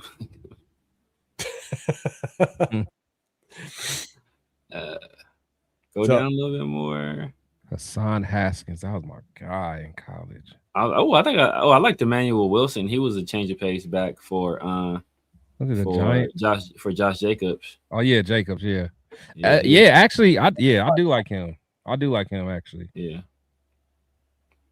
Oh yeah, they go Keaton Mitchell. Keaton Mitchell right there. He's 24 too. Yeah. He already injured prone though. Hey, Jaleel McLaughlin. Now he's fast as hell. He's fast as hell. The Broncos. Yeah. Is it the Emery DeMarcado kid? I think he's pretty good too. But that's the kid that got socked by the coach. And he's also the one that had that long ass touchdown, which dropped it. He dropped. Which killed my fantasy week. Cost them the game, but it's the reason why we have the number 1 overall pick. Oh, part of the reason. Yeah. Robinson. Rashad White. Yeah, Rashad White. Yeah, I would like Rashad White or Robinson or what you call it, or the kid from Jeremy McNichols. He's the one that did us filthy. Yeah. When we played Washington, had that long touchdown where he broke like 5 tackles in the backfield. People said it couldn't be done. By running back, remember? And he's from Boise State too. So, yeah, there's definitely some change of pace backs. I mean, you get Keaton Mitchell. I know Ty Chandler was making a name. Ty Chandler, yeah. Yeah, he was. Yeah. Yeah, he was solid last year, I want to say. There's a couple guys. Emmanuel Wilson. Yeah, Emmanuel Wilson is another one I like as a cool change of pace back. Because he's a guy that he can catch the ball too, and he got some juice to him. Because he was like the change of pace to Josh. Yeah, Joel McLaughlin. Yes, man. Yeah, I like McLaughlin can fly. That boy fast. Yeah. I want to say Khalil Herbert. That name's familiar. Where do I know that from? Yeah, he was. He's from the Bears. Yeah. Oh, okay. That's exactly. what it was. Okay. Yeah. Okay. I mean, yeah, I like Brian Robinson, man. He was nice with the Commanders. Eric Bieniemy had him playing pretty well that year. And then when they traded him to the Niners, that was a surprise to me. Yeah, 7 cents. Alexander Madison. Saints, I believe. I think ETN went to the Saints. He signed with the Saints. He was signed with the Saints. Yeah. He wanted to be closer to home. And I actually liked Madison as coming off the bench, man. He was all right. Yeah, when he was with the Vikings, he was smooth. Yeah, he just can't be the number one guy. Yeah, he didn't do a damn thing with us. Yeah, ultimately we're gonna have to draft another guy though, for sure. Yeah, absolutely. But honestly, if you kind of look at this list, I mean, Nick Chubb had one healthy season, but I when the name popped up, I kind of agree with you guys. You bring in Rachaad White. Yeah. Decent competition. You want someone that's not going to fall off too much off of Genty. You want a respectable run game. Rachaad White can bring that to you if Genty gets hurt or has to sit. Yeah, when what's his name got hurt, yeah, he was doing his thing. He was doing his thing, and then he got hurt. And they're back in the backup. Yeah, he was doing his thing too. Yeah. Yeah. That's what made Rachaad White expendable. Yeah. Houston fan, God damn it. Don't you put that out there. Hey, at fullback. All right. Back. Real quick, receivers. Chat, let me know if there's a receiver that you might want to bring in. Obviously, Tyreek Hill still floating out there. Chat, let me know if you'd want to try to bring Tyreek in. We got Christian Kirk, Debo, Darnell Mooney. You guys know how I feel about Darnell Mooney. De'Ami Brown, Tutu Atwell. Interesting. If we bring in somebody, the question is what kind of player do we bring in, right? We have we got one speedster that's tall, right, out of Deontay Thornton. But outside of that, we don't got I think blank on his name. The kid we just brought in. Jalen Naylor. Jalen Naylor. He's not a true speedster though. Nah, he's a deep threat, but he's not a true speedster. Yeah. He almost like a Keyshawn Butte, where he's not fast. He's somehow a deep threat, but he's not really fast. So I went back and it's kind of bad. That NFL Pro Plus. It's bad. It's bad. So I went back and I watched just some of his catches and the way that he was getting open and stuff. I'm like sitting there going, holy shit. He plays pretty well on the outside, right? Like he's good on those out-breaking routes and the outside. You can play him in the slot. I would not be surprised if we don't draft a receiver and don't bring in another receiver. Do not be surprised if Clint Kubiak thinks he could use him like he did JSN, because JSN wasn't the fastest guy in the world. There were some clocks that had JSN at a 4.5. Yeah, I was about to say, yeah, he's just smooth as hell. JSN and Naylor, they're both 6 feet tall. It's like when you watch him work and just the way that he runs his routes, I could see Clint Kubiak looking at him going, I could use him the same. Would he be as effective? I'm not saying he would be. Yeah. But you could possibly use him in the same way. So I'd be curious if that's what Clint Kubiak's intention is. So just throwing that out there based on watching his game film. But Severe, I'll throw it to you this time. Like any scroll down. Hollywood. I'm good on Hollywood. Keep going. Keep going. DeAndre Hopkins. Keep going. This is pretty disgusting. Yeah, that's Long Jennings. He's working. Keep going. His list is getting sadder and sadder. Keep going down. Yeah. My boy Zay. Was gonna be my boy Zay. Josh Reynolds. Nah. There's nobody on there. It's all terrible. I mean, the only person I saw Tim Patrick, if he didn't get hurt, Tim Patrick was all right. I like Tim actually. Hunter is out there. Keep going. Keep going. See if there's anything else. Sky Moore. Sky Moore. I think he's small. He's on the smaller side though. Yeah. I like Sky Moore when he was coming out. He's out there. I thought Sky better. Yeah, I mean, of the names, but it depends on their price tag, because like probably Christian Kirk. I like Christian Kirk. I think Christian Kirk is a damn good player. I like Darnell Mooney. I think Darnell Mooney's a damn good player. Man, Laquan Treadwell, man, he was supposed to be so good. Jalen Tolbert could be just again. It's. I'm really curious what we're going to do. No, that's not the kick returner, is it? He was when God, who went down? It was either a CD or I think it was when CD had to sit out a couple games. Jalen Tolbert, he did a good job with the Cowboys when he had to step in and be the true number 2, opposite of Pickens or Pickett. So Jalen Tolbert's an interesting name. Let's see. Oh, Lil Jordan Humphrey. Oh, Lil Jordan Humphrey. Yeah. I like Lil Jordan Humphrey. Like he's a big body receiver with like a big catch radius. Is Gabriel Davis still out there? Did I miss him? Gabe, he's right there, right under. But I mean, even in which college didn't want him though. I always thought Tyler Johnson was going to be good too. He just never really panned out. Yeah. Your boy Alex Bachman. Oh my God. Man. Alex Bachman, baby. I hate him. That's Bach to the future. Again, kind of going back just for myself. If we move on from Trey Tucker, if we trade him at some point, if the rumblings can be out there and we do end up trading him, because I've heard people throw that out there that he could possibly be on the trading block. Man, I'd bring in Darnell Mooney. I like Darnell Mooney. Yeah, Mooney can play. I know. I think I've said this before with you guys, but when we brought in Luke Getsy and I went to go just take a look at what Luke Getsy liked to do on offense, I would get pissed off for Darnell Mooney the amount of times that Justin Fields was just overthrown. Yeah. He's wide open. It's just, I felt like there was times where you see Darnell Mooney running alone by like 10 yards and he just stops because the ball is just nowhere to be found. And I was just like, Jesus Christ. Like if this guy had a good quarterback, like Darnell Mooney could be a solid number 2 if he just had a decent quarterback. Yeah. But I wouldn't mind it. So, okay. I ain't gonna lie. Tutu Atwell.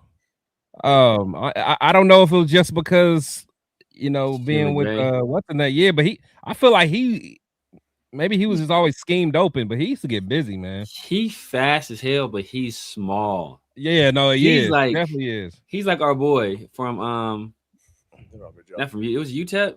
Our boy Johnny Lee Higgins. Oh, Johnny Lee. He did go to UTEP. Johnny Lee went to. Or did he go to Cincinnati? It wasn't Cincinnati. No, it wasn't UTEP. I think. Was it UTEP? Yeah, it was the UTEP or was another school. Like there was another school that was like that.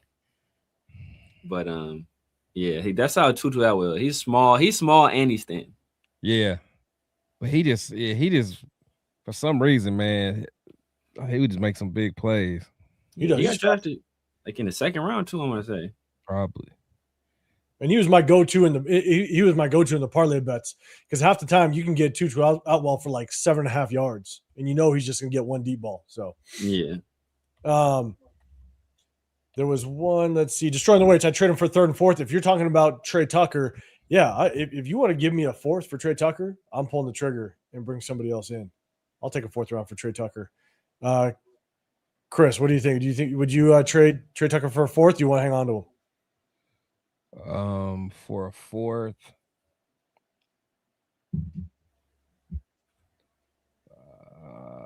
Yeah, I think I would.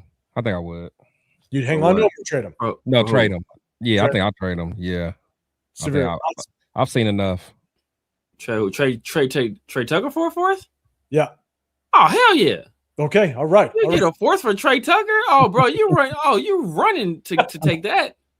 We got a 4th for Jacoby. We got a 4th for Trey. That's robbery.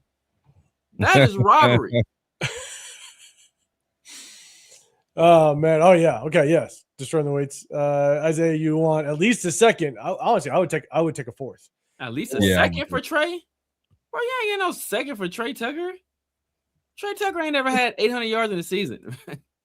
But even though we haven't used Trey Tucker correctly because of just how screwed up our receiver room is, and we haven't had the best quarterbacks, the thing is that you can find Trey Tucker talent elsewhere in the draft. It's replaceable. Oh yeah.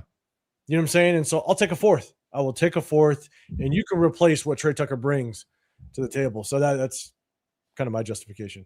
We'll do one last positions because someone shouted out, and I promised them we would. We'll just take a look at the linebackers. We brought in 2 linebackers. I don't know if we're going to address it more, but let's see what else is left out there. And given the fact that if we got to eat that $30 million with Maxx Crosby now, I just don't see any big splashes. But you got Greenlaw at the top. Bobby Okereke. I like Bobby Okereke. Bobby Wagner, Levante David, Logan Wilson, Kenneth Murray. If we continue to scroll down, I'm sure. Devin Bush, right? Yeah, he already signed. Devin Bush got signed. Yeah. It's probably like us. It's not official yet, but he got signed already. He agreed to a contract. So I'm going to keep scrolling down. And I'm sure I'm going to run into somebody that one of these guys. You already know. Oh, Jermaine Pratt. You know he ain't coming back. Man. Chat, let us know if there's a linebacker you want to bring in. He gonna do us like we gonna do the Ravens. Like never again. We're still scrolling. There you go. There he is. There you go. There you go. There's someone on the screen. There you go. Make it happen. Let us know. Make it happen, bro. Let's go. Man. Let's go. Good old Devin White. Chat, let us know if you'd want to bring back Devin White. Nah, the chat about to be hating. Chat about to be hating. I ain't in the mood for their hating. They're hating ways right now. But we brought Devin White back. It'll be the greatest comeback since Marcus Freeman found Beijing. But Chris, like switching to a 3-4, obviously Devin White with what he did last year, would you think he'd fit better in a 3-4?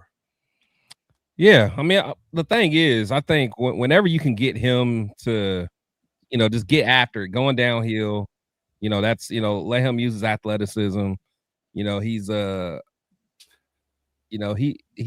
gets after it, So I mean, regardless of what people say, I would love to have him, honestly, and he's not going to be expensive. And honestly, I mean, say what you want, but he was kind of, at least acting as a leader on the defense as well. And Elandon too. And honestly, I wouldn't mind bringing in Elandon. I think he showed some good leadership and, good intensity, and he showed some good plays on film as well. Like every week we watch, a couple plays a week where he flashed. So yeah, he wasn't afraid to check Max either. Right. So either one of them, really. Yeah, they wasn't playing that. So yeah. Severe thoughts on Devin White? I wouldn't mind bringing back Devin White. As Chris was saying, if you get him, moving forward, that's kind of where you want him, because when he's moving forward, he's playing with his hair on fire. Leave his hairline alone, bro. Leave his hairline alone.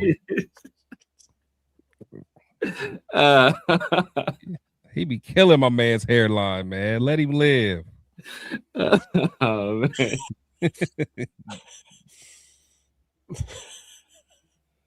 Don't egg him on, man. Do not egg him on. Hey, everybody in the chat, put a tomato. Put a tomato emoji in the chat, man. That was good shit. No, but I guess the only thing I'll say is, be going to a 3-4. You're gonna blitz a lot, most likely. That's what I hope Robbie Leonard's gonna do. And so, if you bring back Devin White in a rotational role where he is just getting after the quarterback, blitz him on third down, I think he's serviceable. I think you definitely bring him in. I mean, he was sideline to sideline last year. Horrible in pass coverage, but he was our leading tackler on the defensive side. If you use him in the right way and he comes back on a cheap price, I think it's well worth bringing him in as a rotational piece and get him after the quarterback, because he'd blitz like crazy. And so, I think it's worth it. Again, if he's hanging around, bring him in cheap price. I think in a 4-3 scheme, use him the right way. Wouldn't mind it. Would not mind it. I think some people are kind of off, kind of back and forth on it. I don't know why they be hating on Devin like that, man. 1-year deal, Atlanta Roberts, 1-year depth. And we broke down all the game film last year, and you can see Atlanta Roberts is a tone setter. Now we did bring in 2 guys that I think are going to basically replace him, and so he wouldn't necessarily be a starter. I think he'd be a rotational piece, but he's instantly a leader on this defense, whether on or off the field. He's going to be the guy that, like Devin White, won't be afraid to get in Maxx Crosby's face if you need to. So you're going to have some captains instantly on this field. And so, man, I think Atlanta Roberts, downhill linebacker, tone setter, you can bring him in at a cheap price, even if he's a rotational depth piece. I think you can definitely bring him back. Somebody playing Oregon Trail on the computer next to Rundown. I don't know about Oregon Trail, man. These young kids don't know about Oregon Trail. Yeah, especially Rundown. Rundown, he definitely don't know about no Oregon Trail. All I wanted to do was go hunting, hit that buffalo. Man, good, man. But then you die of chlamydia at the end, Exactly. or whatever that disease was. It was almost at the end, and then you just die. Yeah. Yep. Oh, man. I don't know about Oregon Trail. Those are good old days. DH, are you like Michael Walker in a cheap deal? Who play inside linebacker? You're going to have Nakobe Dean inside linebacker. I'm curious where they're going to put dysentery. That's what it was. Quay Walker. Yeah, dysentery. Inside, outside, don't know. So we'll see. We'll see kind of how we all play, how these guys play. Throwback Oregon Trail. Yeah, I don't know about that. Oregon Trail is definitely a throwback. Kobe Dean officially signed. Nice. Okay. Yeah. Only people I've seen so far is Matt Gay, Teron Johnson, Malcolm Kuntz. Those are the only people I saw for sure. Yeah, I think those are the only people I saw for sure. And then they consummated the trade for Geno. That went through. That they officially announced that too. So nice. That's good. Hey, at least guys are starting to sign, but we haven't heard that Tyler Linderbaugh, he hasn't signed right as of yet. I haven't heard about anything. This Nakobe Dean one is the first time I heard about that. I checked Twitter earlier. I didn't see anything about nobody. I was waiting till 4 p.m. to make sure. I ain't seen nothing yet. So we'll see how it works. We'll see how it plays out, but I'm sure there's going to be some more moves, but I don't think Maxx Crosby's money is guaranteed until Friday. So, and all the reports are saying that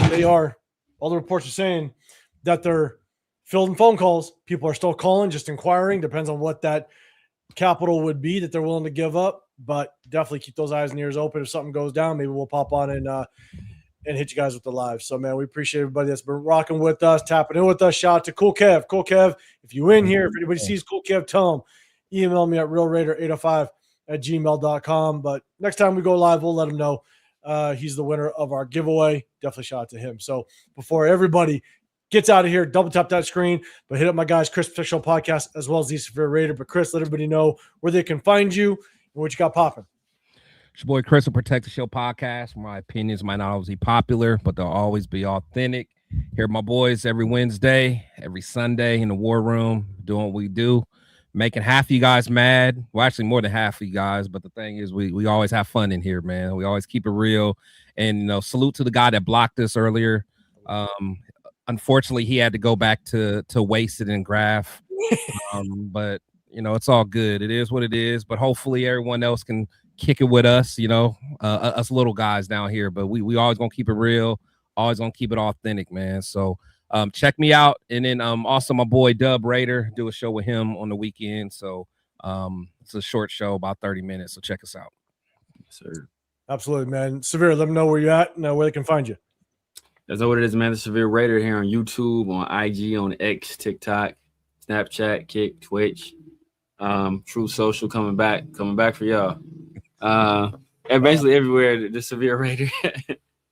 Basically for the Severe Raider, man. Make sure you tap in with your boy Sunday and Wednesdays in the Raider Roar Room. My guy Chris Protect the Shield and 805 Raider. Tuesdays and Thursdays, my dog PharoahNFL with the 50-50 show and Around the Shield. And Mondays, I don't have a title for it yet, man, but kicking it with two of my guys. They have their own podcast, so we're doing a little something different on Mondays. It's not Raider exclusive content.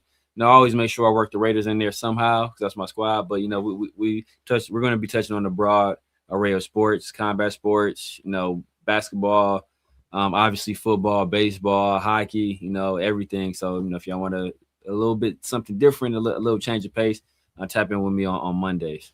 It's a fire show. It's a fire show. I was able to be a part of that first one. You know what I'm saying? The inaugural. Yeah. The kickoff. All right. DH is saying he signed officially today. Okay. So okay, cool. Okay. Who did?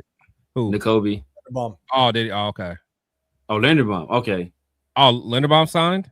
Okay, I thought you were talking about N'Kobe. Okay, for sure. Oh, yeah. Nice. Okay. Appreciate you. Yeah. Cool, man. No, appreciate it, guys. If you guys don't know, I'm 805 Raider, Real Talk Raider Nation. I rock out with my guys. I throw some shorts out there. If something happens, I might pop on here and there.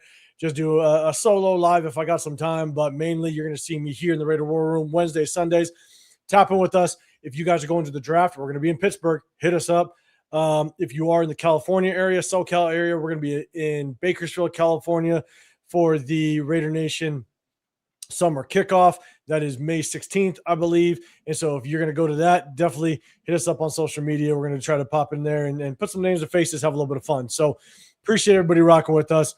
We will be with you guys again on Sunday, but remember, we're going to start breaking down some game film once this first run of free agency goes, and then we know where the holes are. We know what positions we need to fill and need help in. We're going to start breaking down some game film of the college prospects. So appreciate y'all, man. We appreciate all the members, the subscribers, all the super chats, everything, man. Have a great rest of your week. Hit that notification so you know when we go live on Sunday. Appreciate y'all. We'll see you on the next one. Picks number 14. We're getting the hell out of here. We out.